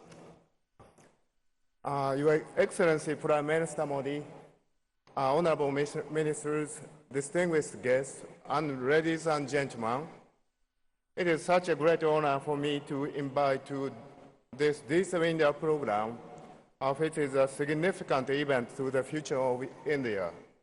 I'm very pleased to address a speech on behalf of Shigenobu Nagamori, CEO of NITEC Corporation. NITEC is the world's #1 comprehensive motor manufacturer with sophisticated motor technology. Our electronically controlled high-efficiency motors save up to 70% of the power needed for conventional AC motors. Today, motors are believed to consume 50% of power generated in the world. NITEC's electronic motors can save power especially in the home appliance, industrial, and agricultural areas, which accelerating the digitalization of various products. In addition, this electronic motors has a future of connecting to the internet. We can provide new solutions through the Internet of Things technology, or IoT. One of such products is solar-powered irrigational pumps for agriculture. IoT will enable pumping water systems to detect mechanical troubles automatically and improve agricultural productivity significantly. We are currently discussing the future of this product with the government of India. If this project turns successful, India will be the very first country that will introduce this product in the world. NITEC is not merely a system integrator, but also an innovator that offers user solutions that makes this Digital India program a big success and help establish a better life for the people of India. So far, as our business plan is concerned, we plan to invest $1 billion, build at least 5 factories, and employ 25,000 people or more in India in the next 10 years. And I therefore strongly believe that NITEC will be able to make significant contributions to the Indian economy. Thank you very much for this wonderful opportunity for me to speak to all of you. Thank you.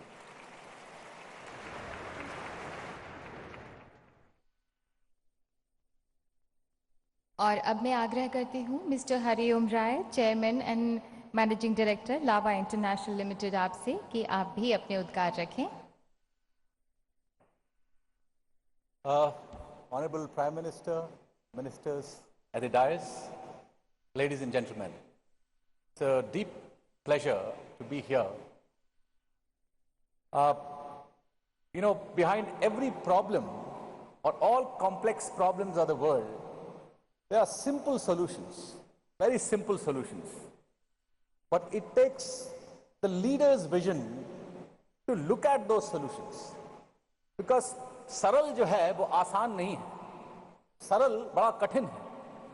तो हमारे प्रधानमंत्री जी ने जो 3 mission इस country के लिए रखे हैं सामने, make in India, skill India और डिजिटल इंडिया, ये तीनों मिशन इस देश के लिए बहुत महत्वपूर्ण हैं और इस देश की सारी समस्याओं का समाधान है।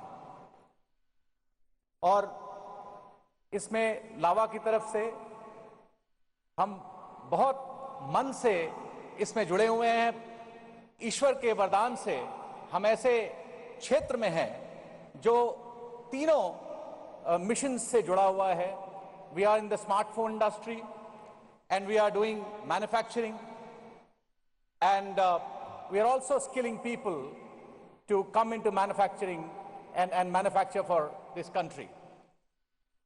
We have been importing products for the last 5 years into this country, and it was a surprise to me to notice that in the last 1 year that we have started manufacturing here, we are able to manufacture products whose failure rates are better than China. I'm really, really proud of these Indian people who can really do great products for our country. Every year there are about 12 million people who are there to be employed, and it is not possible for a handful of companies to employ 12 million people. प्रधानमंत्री जी की बात मुझे याद है, साहब ने जब कहा था कि जब देश आजाद हुआ था तो गांधी जी ने जो मिशन दिया था, गांधी जी ने स्वतंत्रता का, उससे वो जन आंदोलन बन गया था। और आज हमारे देश को जन आंदोलन की जरूरत है। ये डिजिटल इंडिया एक ऐसा प्लेटफॉर्म है जो रूरल एम्प्लॉयमेंट से जोड़ सकता है और करीब 1.25 करोड़ लोग जो एम्प्लॉयड होने हैं, जो समस्या का समाधान है हमारे देश का, उसमें बहुत बड़ा योगदान दे सकता है। लावा इंटरनेशनल की तरफ से हम रोज प्रधानमंत्री जी के मिशन के लिए जीते हैं। हम साहब ने बोला था कि स्वतंत्रता से पहले बहुत से लोगों को इस देश के लिए मरने का सौभाग्य प्राप्त हुआ, लेकिन हमें देश के लिए जीना है। मैं यहां बोलता हूं कि हम लावा में, और आप सबसे आग्रह करता हूं कि देश के लिए हमें जीना है और बहुत सारे छोटे छोटे एंटरप्राइज क्रिएट करने हैं, क्योंकि ये 1-8 लाख लोग, हम लावा में 1 लाख लोगों को रोजगार जरूर देंगे, ऐसा हमारा दृढ़ प्रयत्न है और कर्तव्य है। और आप सभी लोगों से मुझे लगता है कि the most critical thing is of creating an entrepreneurs here in Lava. We have created an environment wherein we have entrepreneurs within the organization, and that's what I'm expecting from all the people of this country, to create entrepreneurs. Believe me, it was a surprise for me to see the kind of manufacturing. We are better in productivity in such a short span of time in this country, better than China. It was a big surprise for me. All these problems have great opportunities. I sincerely believe, and I request all of you, the investors, to come and invest in this country. It has huge potential to give back much bigger investments, in the next 10 years, after 10 years. And I believe that our great Prime Minister, our leader, is here, and I don't want to be more time between him. I think, thank you very much. Jai Hind.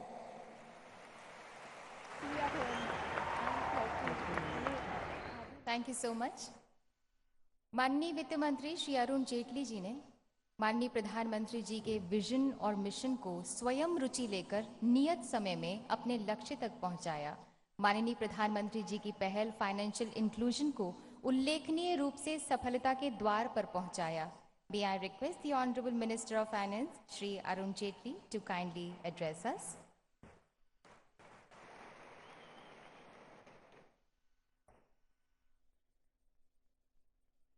आदरणीय प्रधानमंत्री जी, आदरणीय मंत्रीगण, अधिकारीगण, भारतीय उद्योग जगत का नेतृत्व,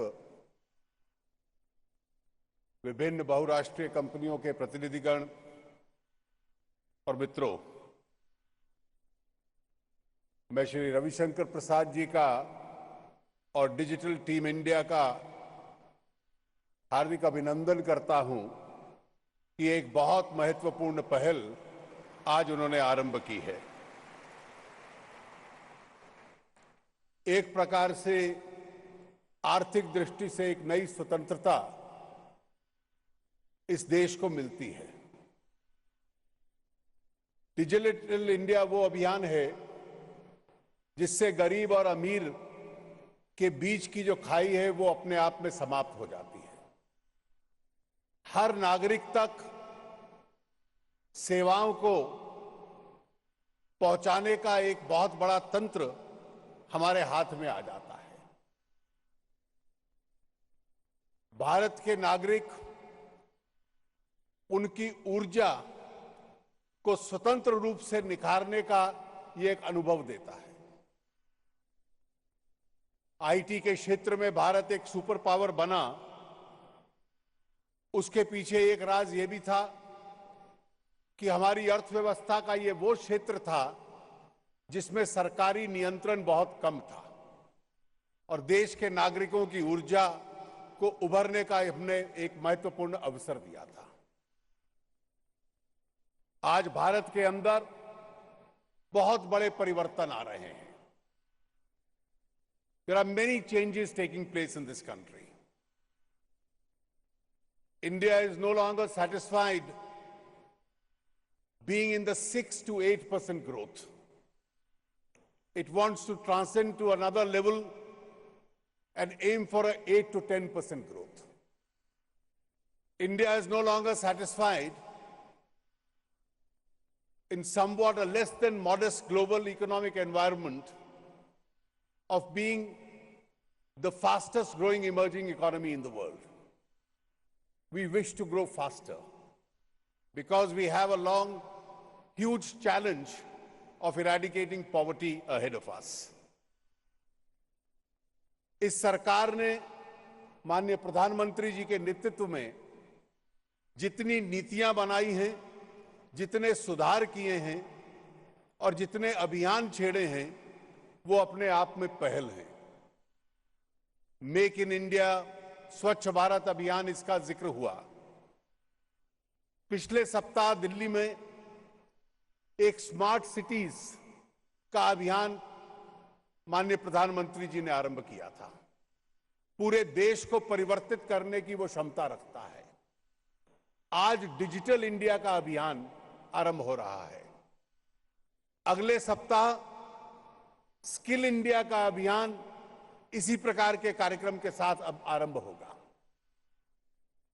अपने आप में इस देश को एक नई दिशा देने की यह क्षमता ये सभी अभियान रखते हैं।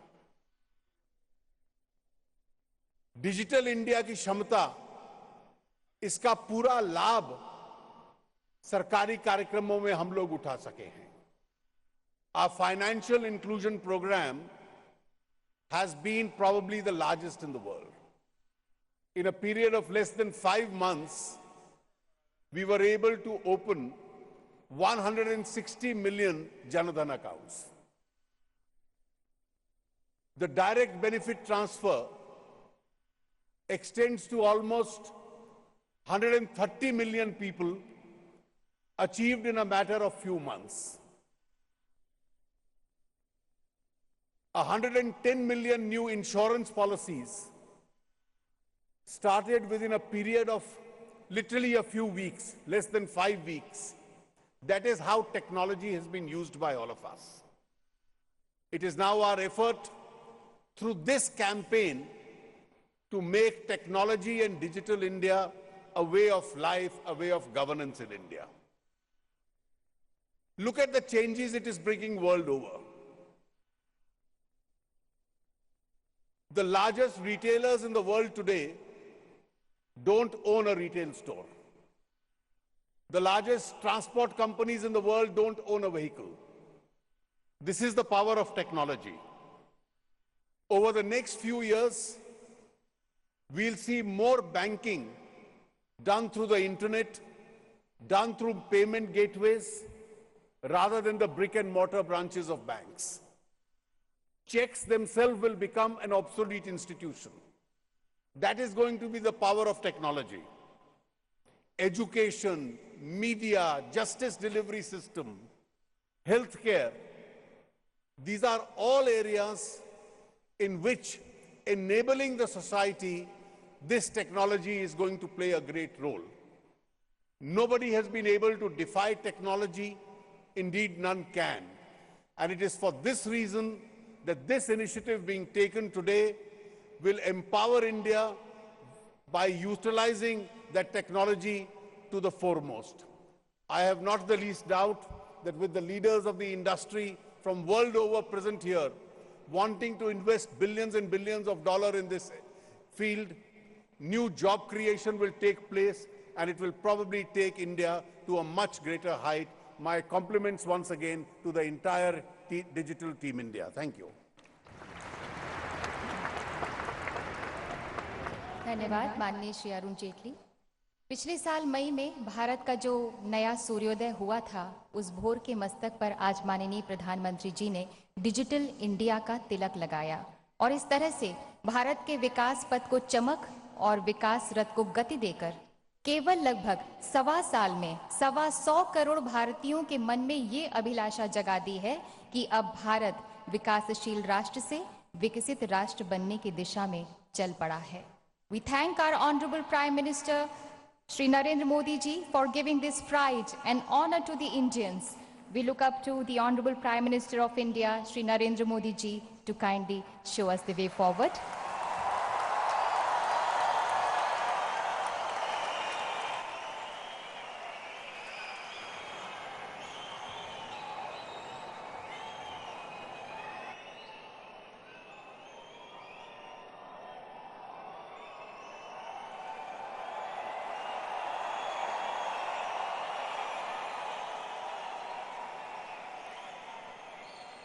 मंच पर विराजमान मंत्री परिषद के मेरे सभी साथी, उद्योग जगत के सभी मित्र, भिन्न भिन्न देशों के सभी राजदूत और बहुत बड़ी संख्या में पधारे हुए नौजवान दोस्तों,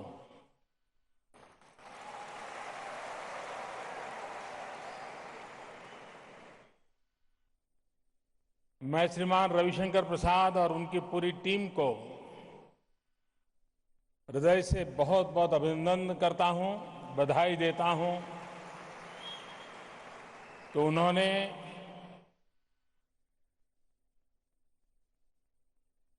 एक कॉम्प्रिहेंसिव इंटीग्रेटेड अप्रोच के साथ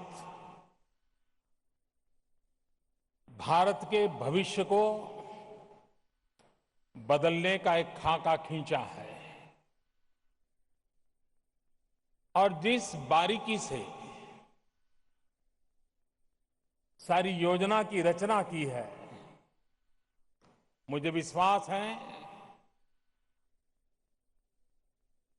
कि करोड़ों देशवासी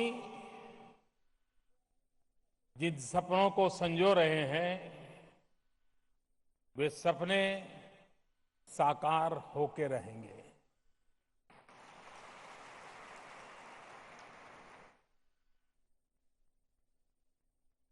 उद्योग जगत के कुछ मित्रों को यहां मंच पर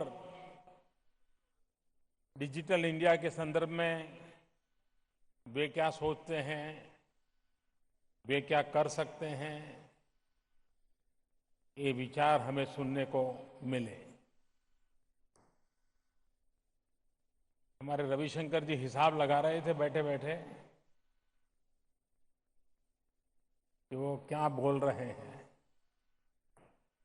और उन्होंने मुझे बताया कि करीब करीब 4.5 लाख करोड़ रुपए का इन्वेस्टमेंट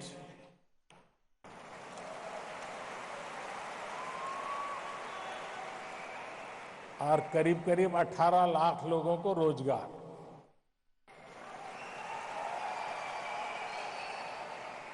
अब ये तो जो ऊपर बैठे हैं उन्होंने बताया, नीचे बहुत बड़ी मात्रा में बैठे हैं। उनका भी सुनना बाकी है, क्योंकि यहां बहुत बड़ी मात्रा में इस क्षेत्र में पहले से ही काम करने वाले उद्योग जगत के मित्र बैठे हैं। वक्त बहुत तेजी से बदल चुका है। पहले हम लोग कभी किसी परिवार में जाते थे, छोटे बच्चे से बात करते थे, तो बच्चा क्या करता था, अगर आपके चश्मे हैं तो खींच के ले लेता था, या आपके जेब में इंडिपेन है तो उसको उठाता था।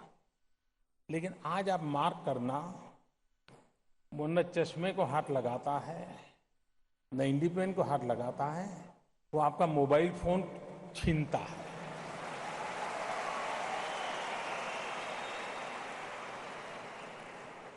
और मोबाइल फोन हाथ में आते ही ठीक से पकड़ता है, आप मार्क करना, और अपना शुरू कर देता है। और अगर जैसा चाहे वैसा ऑपरेशन नहीं होता है तो रोने लग जाता है। यानी वो बाकी कुछ समझे या न समझे, डिजिटल ताकत को समझता है।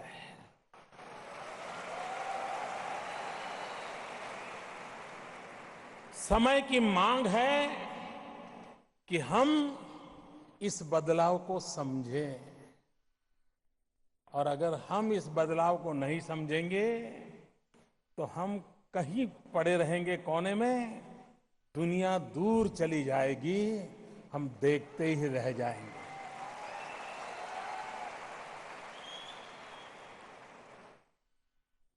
एक समय था कि सदियों पहले लोग बसते थे नदी के तट पर, गांव बसते थे, शहर बसते थे नदी के तट पर या समंदर के किनारे पर। वक्त बदल गया, बाद में जहां जहां से हाईवेज गुजरते थे, शहर वहां बसना शुरू किए। लेकिन अब मानव जाति वहीं पर बसेगी जहां से ऑप्टिकल फाइबर गुजरता होगा।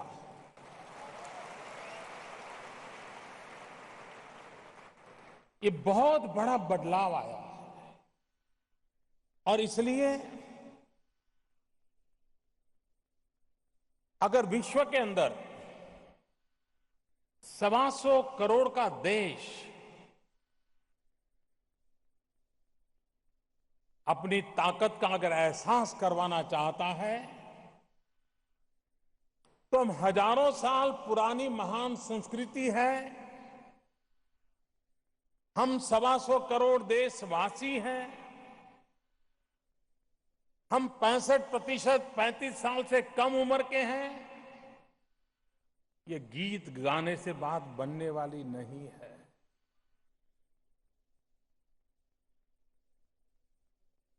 ये जो भी विरासत है, जो सामर्थ्य है,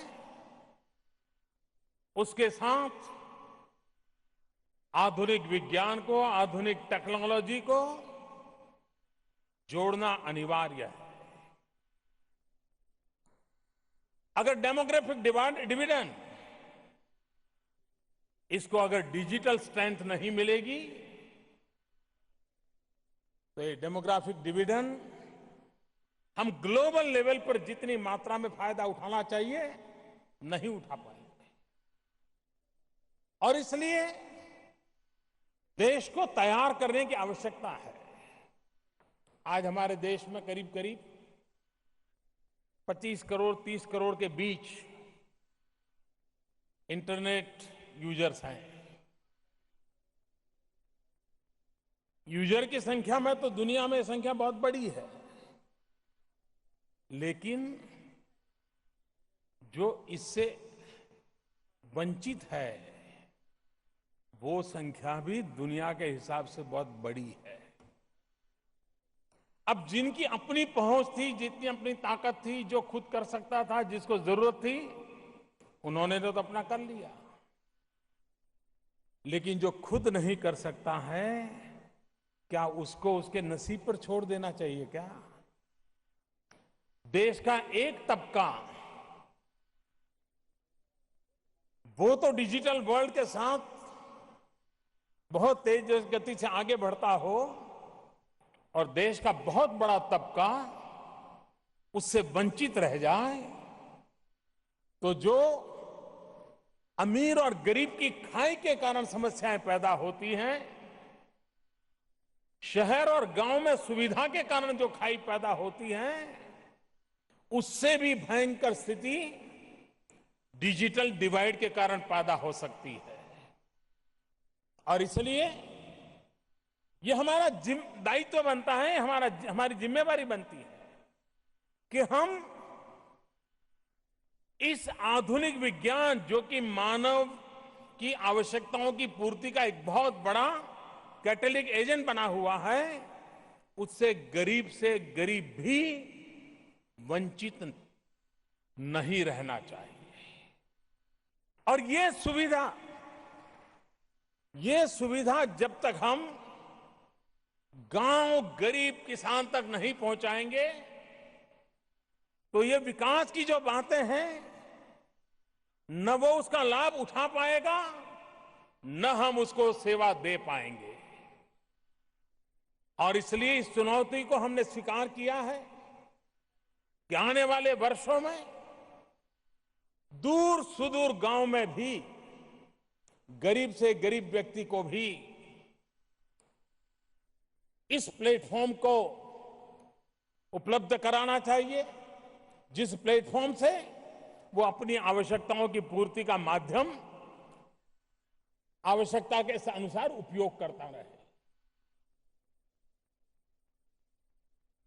दुनिया जिस प्रकार से बदल रही है, आपने देखा होगा, आपको घर में मान लीजिए कभी तय करेंगे चलो भाई किसी रेस्टोरेंट में अच्छा आज खाना खाने जाना है, और परिवार के 4 लोग बैठ करके चर्चा करते हैं कहाँ जाएंगे, और अब अगर आपका 15-16 साल का बच्चा है वो सुनता है तो वो क्या करता है, तुरंत गूगल गुरु के पास जाता है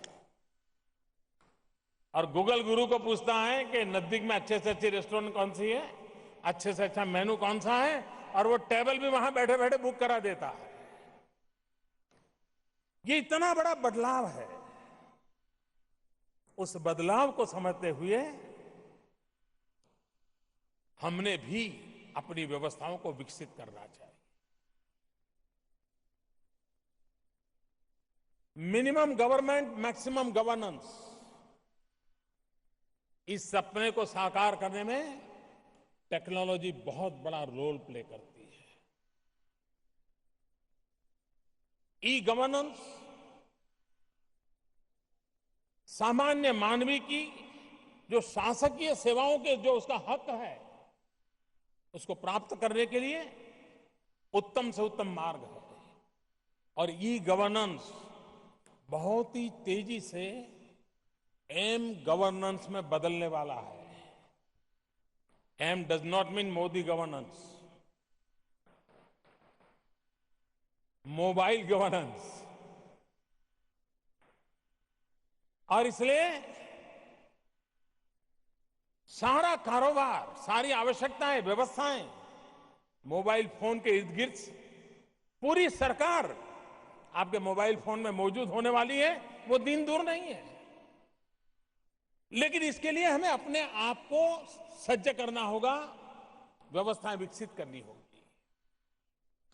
e governance is a easy governance, it's economical governance. आर्थिक रूप से अनुकूल ये गवर्नेंस है, और उसको हम जितना बल दें हमें उसको बल देना है। उसी प्रकार से हमारे सामने समस्या रहती है सरकार में, एक ही काम के लिए इतनी मल्टीपल एक्टिविटी करनी पड़ती है, इतना समय बर्बाद होता है। आधुनिक विज्ञान के माध्यम से कन्वर्जेंस बहुत सरल होता है। और जैसा अभी आपको प्रेजेंटेशन में बताया कि आज सरकार में 10 जगह पे 10 काम है तो सारे सर्टिफिकेट 10 जगह पे देने पड़ते हैं। अब वो सारी मुसीबत चली जाएगी जब व्यवस्थाएं खड़ी हो जाएगी, तो आपके एक डिजिटल नंबर से उसको सारी चीजें उपलब्ध हो जाएगी और कारोबार आगे चलता चला जाएगा। आने वाले दिनों में आज हम चर्चा करते हैं कि बच्चों को इतना बोझ उठा करके स्कूल जाना पड़ता है, उनके बक्से में उसके वजन से ज्यादा किताबों का वजन होता है। इन बालकों की समस्या का समाधान भी ये डिजिटल इंडिया में है।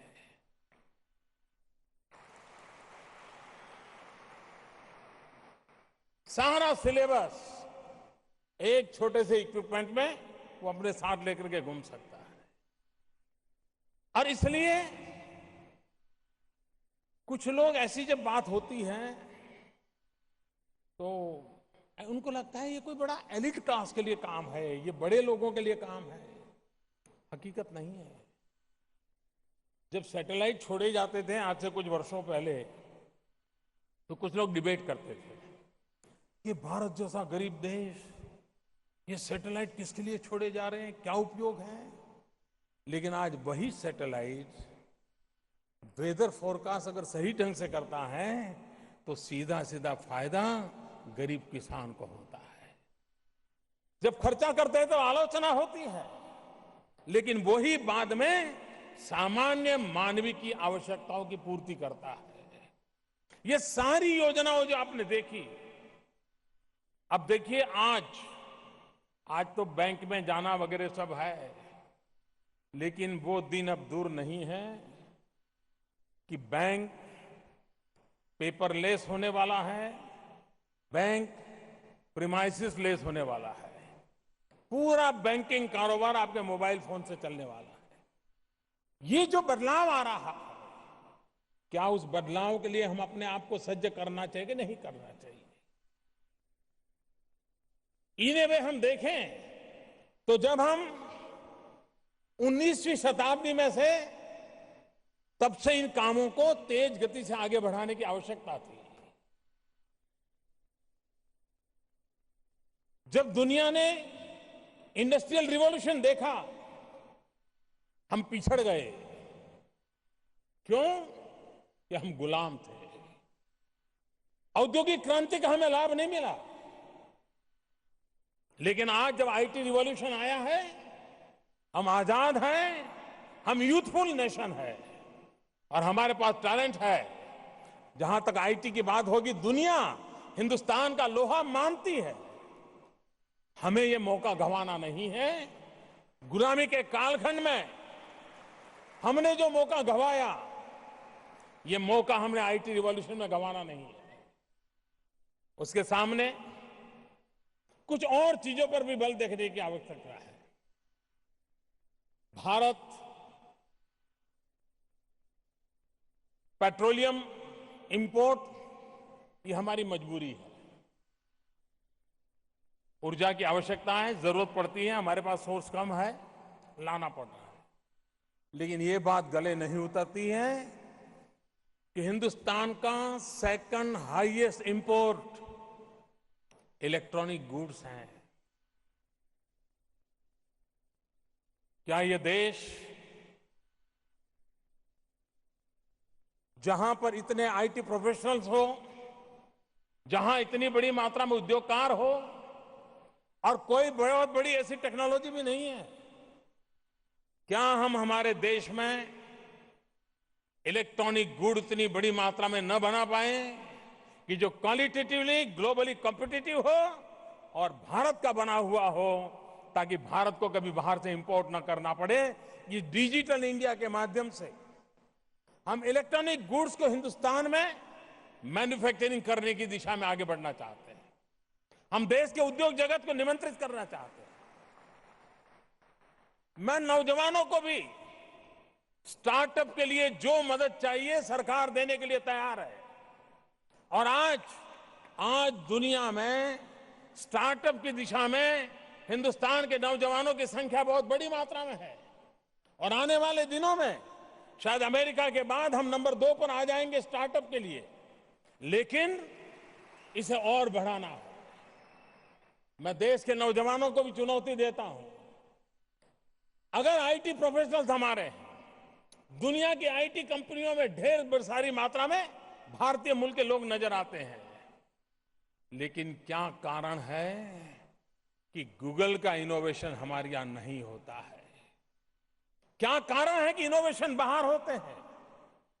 डिजिटल इंडिया के माध्यम से हम देश के नौजवानों को इनोवेशंस के लिए आह्वान कर रहे हैं। आप आइए, इस चुनौती को स्वीकार करिए। और भारत जैसे देश को सबसे पहली आवश्यकता है, जैसे मेक इन इंडिया का महत्व है, वैसे ही डिजाइन इन इंडिया भी उतना ही महत्वपूर्ण है। हमारे देश के नागरिकों की रुचि, प्रकृति, प्रवृत्ति के अनुसार हमारी प्रोडक्ट तैयार हो। वो जो भाषा में समझता है उस भाषा में प्रोडक्ट तैयार हो। जिस एज ग्रुप को एड्रेस करना है उसकी आवश्यकता के अनुसार प्रोडक्ट तैयार हो।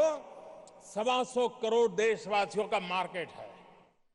हमारे देश के नौजवान अपने टैलेंट का उपयोग करते हुए, इनोवेशंस को ध्यान में देते हुए, डिजाइन इन इंडिया इस कंसेप्ट को पकड़ते हुए डिजिटल इंडिया के अंदर एक नए प्राण भर सकते हैं, नई ताकत भर सकते हैं। और उसको बल देने के लिए मैं देश के नौजवानों को आह्वान करता हूं, विश्व की ओर नजर करें।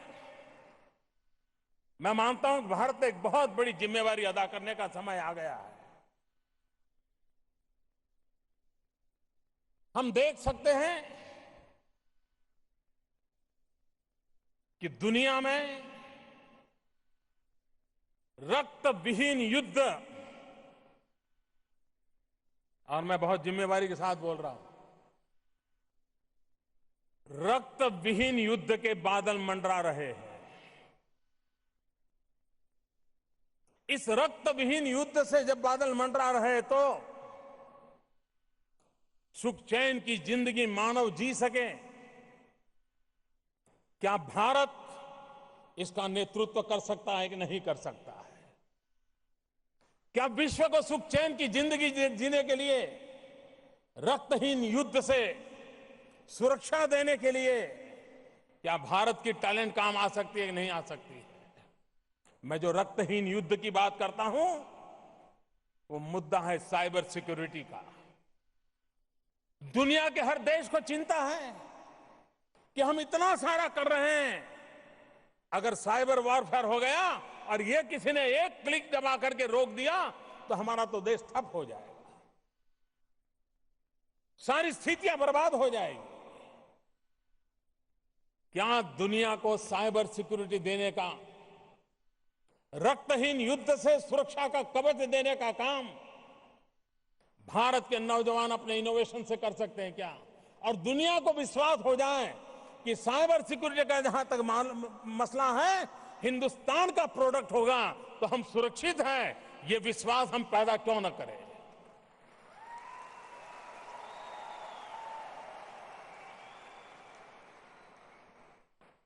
इस चुनौती को हमने स्वीकार करना चाहिए।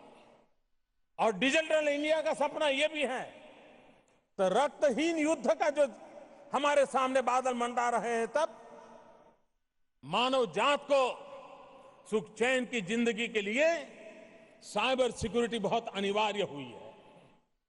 हर कोई चिंतित है। पहले का जमाना था कि किसी पिक पॉकेटर को आपको फॉलो करते करते बस में चढ़ना पड़ता था और जेब कतरा जेब काट लेता था। आज हजारों मील दूर बैठा हुआ कोई 10वीं 12वीं कक्षा का बच्चा भी कंप्यूटर की मदद से आपके बैंक के पूरे अकाउंट को उठा करके ले जा सकता है। ये स्थिति है। तो जिस प्रकार से इस टेक्नोलॉजी की सुविधाएं हैं, उसके संकटों को भी ध्यान में रखते हुए हमने व्यवस्थाओं को विकसित करने की आवश्यकता है। और व्यवस्थाओं को विकसित करने की दिशा में हम लोगों का निरंतर प्रयास रहना चाहिए। और उस प्रयास की पूर्ति करने के लिए मैं आपको आह्वान करता हूं, भारत संकल्प करे कि इलेक्ट्रॉनिक गुड के इंपोर्ट को बहुत तेजी से कम करते करते हम आत्मनिर्भर कैसे बने। साइबर सिक्योरिटी के संकट से जूझ रहा विश्व, उसे साइबर सिक्योरिटी के देने में भारत के इनोवेटिव आइडियाज, भारत के लोगों के प्रोडक्ट, ये दुनिया को एक नया विश्वास कैसे दे, उसके लिए हम कैसे आगे बढ़े। हम जो नई नई व्यवस्थाएं विकसित कर रहे हैं, और ये व्यवस्था है, अब मैं साफ देख रहा हूं कि अब डिजिटल गोडाउन वो दिन दूर नहीं होंगे। आप अपना सारा सामान डिजिटल गोडाउन में रख देंगे, सारे आपके इंपॉर्टेंट डॉक्यूमेंट्स हैं डिजिटल गोडाउन में पड़े होंगे। प्राइवेट कंपनियां आएगी, जैसे आपको लॉकर मुहैया करते हैं वैसे डिजिटल लॉकर मुहैया करेंगे। और इस बदली हुई व्यवस्था को हम कितनी तेजी से आगे बढ़ा सकते हैं, उस पर हम बल देना चाहते हैं। और आज जब हम इस डिजिटल इंडिया को लॉन्च कर रहे हैं, तब उन सपनों को साकार करने का जो हमारा प्रयास है, तब मैं जरूर कहना चाहूंगा, I dream of a digital India where high speed digital highways unite the nation.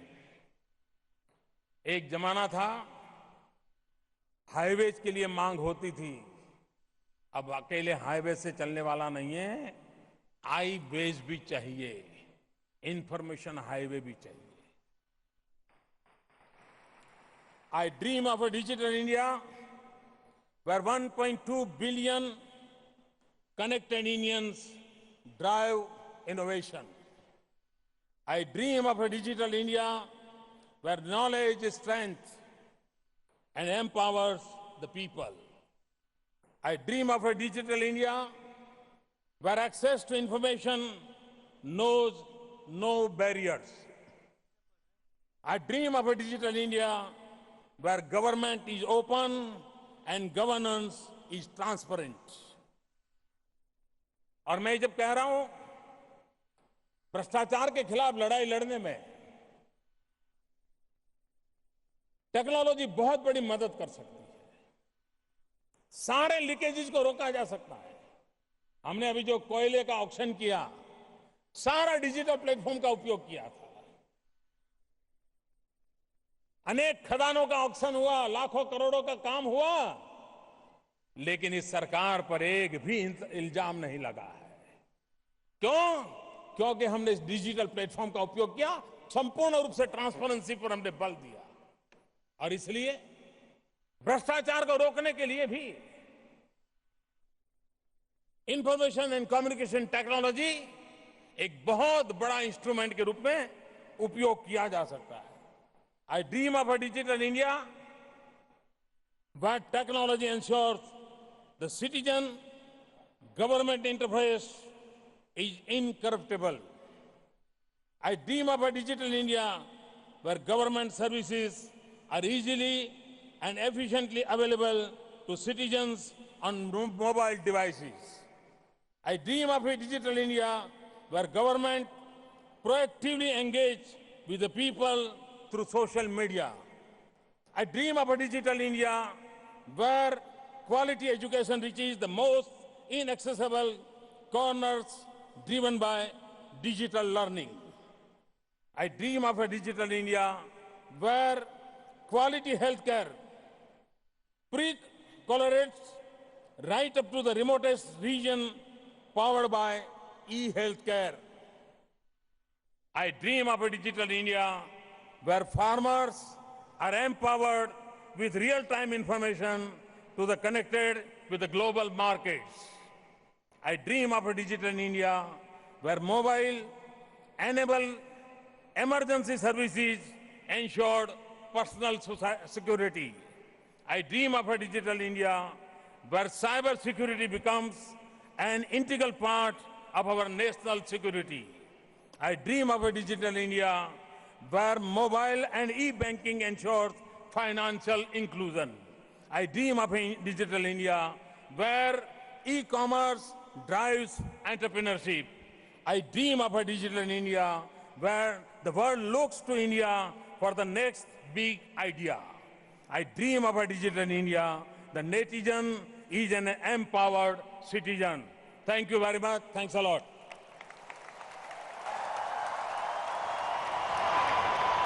कोटिशः धन्यवाद माननीय प्रधानमंत्री जी। जब जब आप विकास की कोई पहल करते हैं तो सारा भारत साथ हो जाता है। May I request Secretary Department of Electronics and IT, Shri R.S. Sharma, to propose vote of thanks. कृपया आभार प्रकट करें.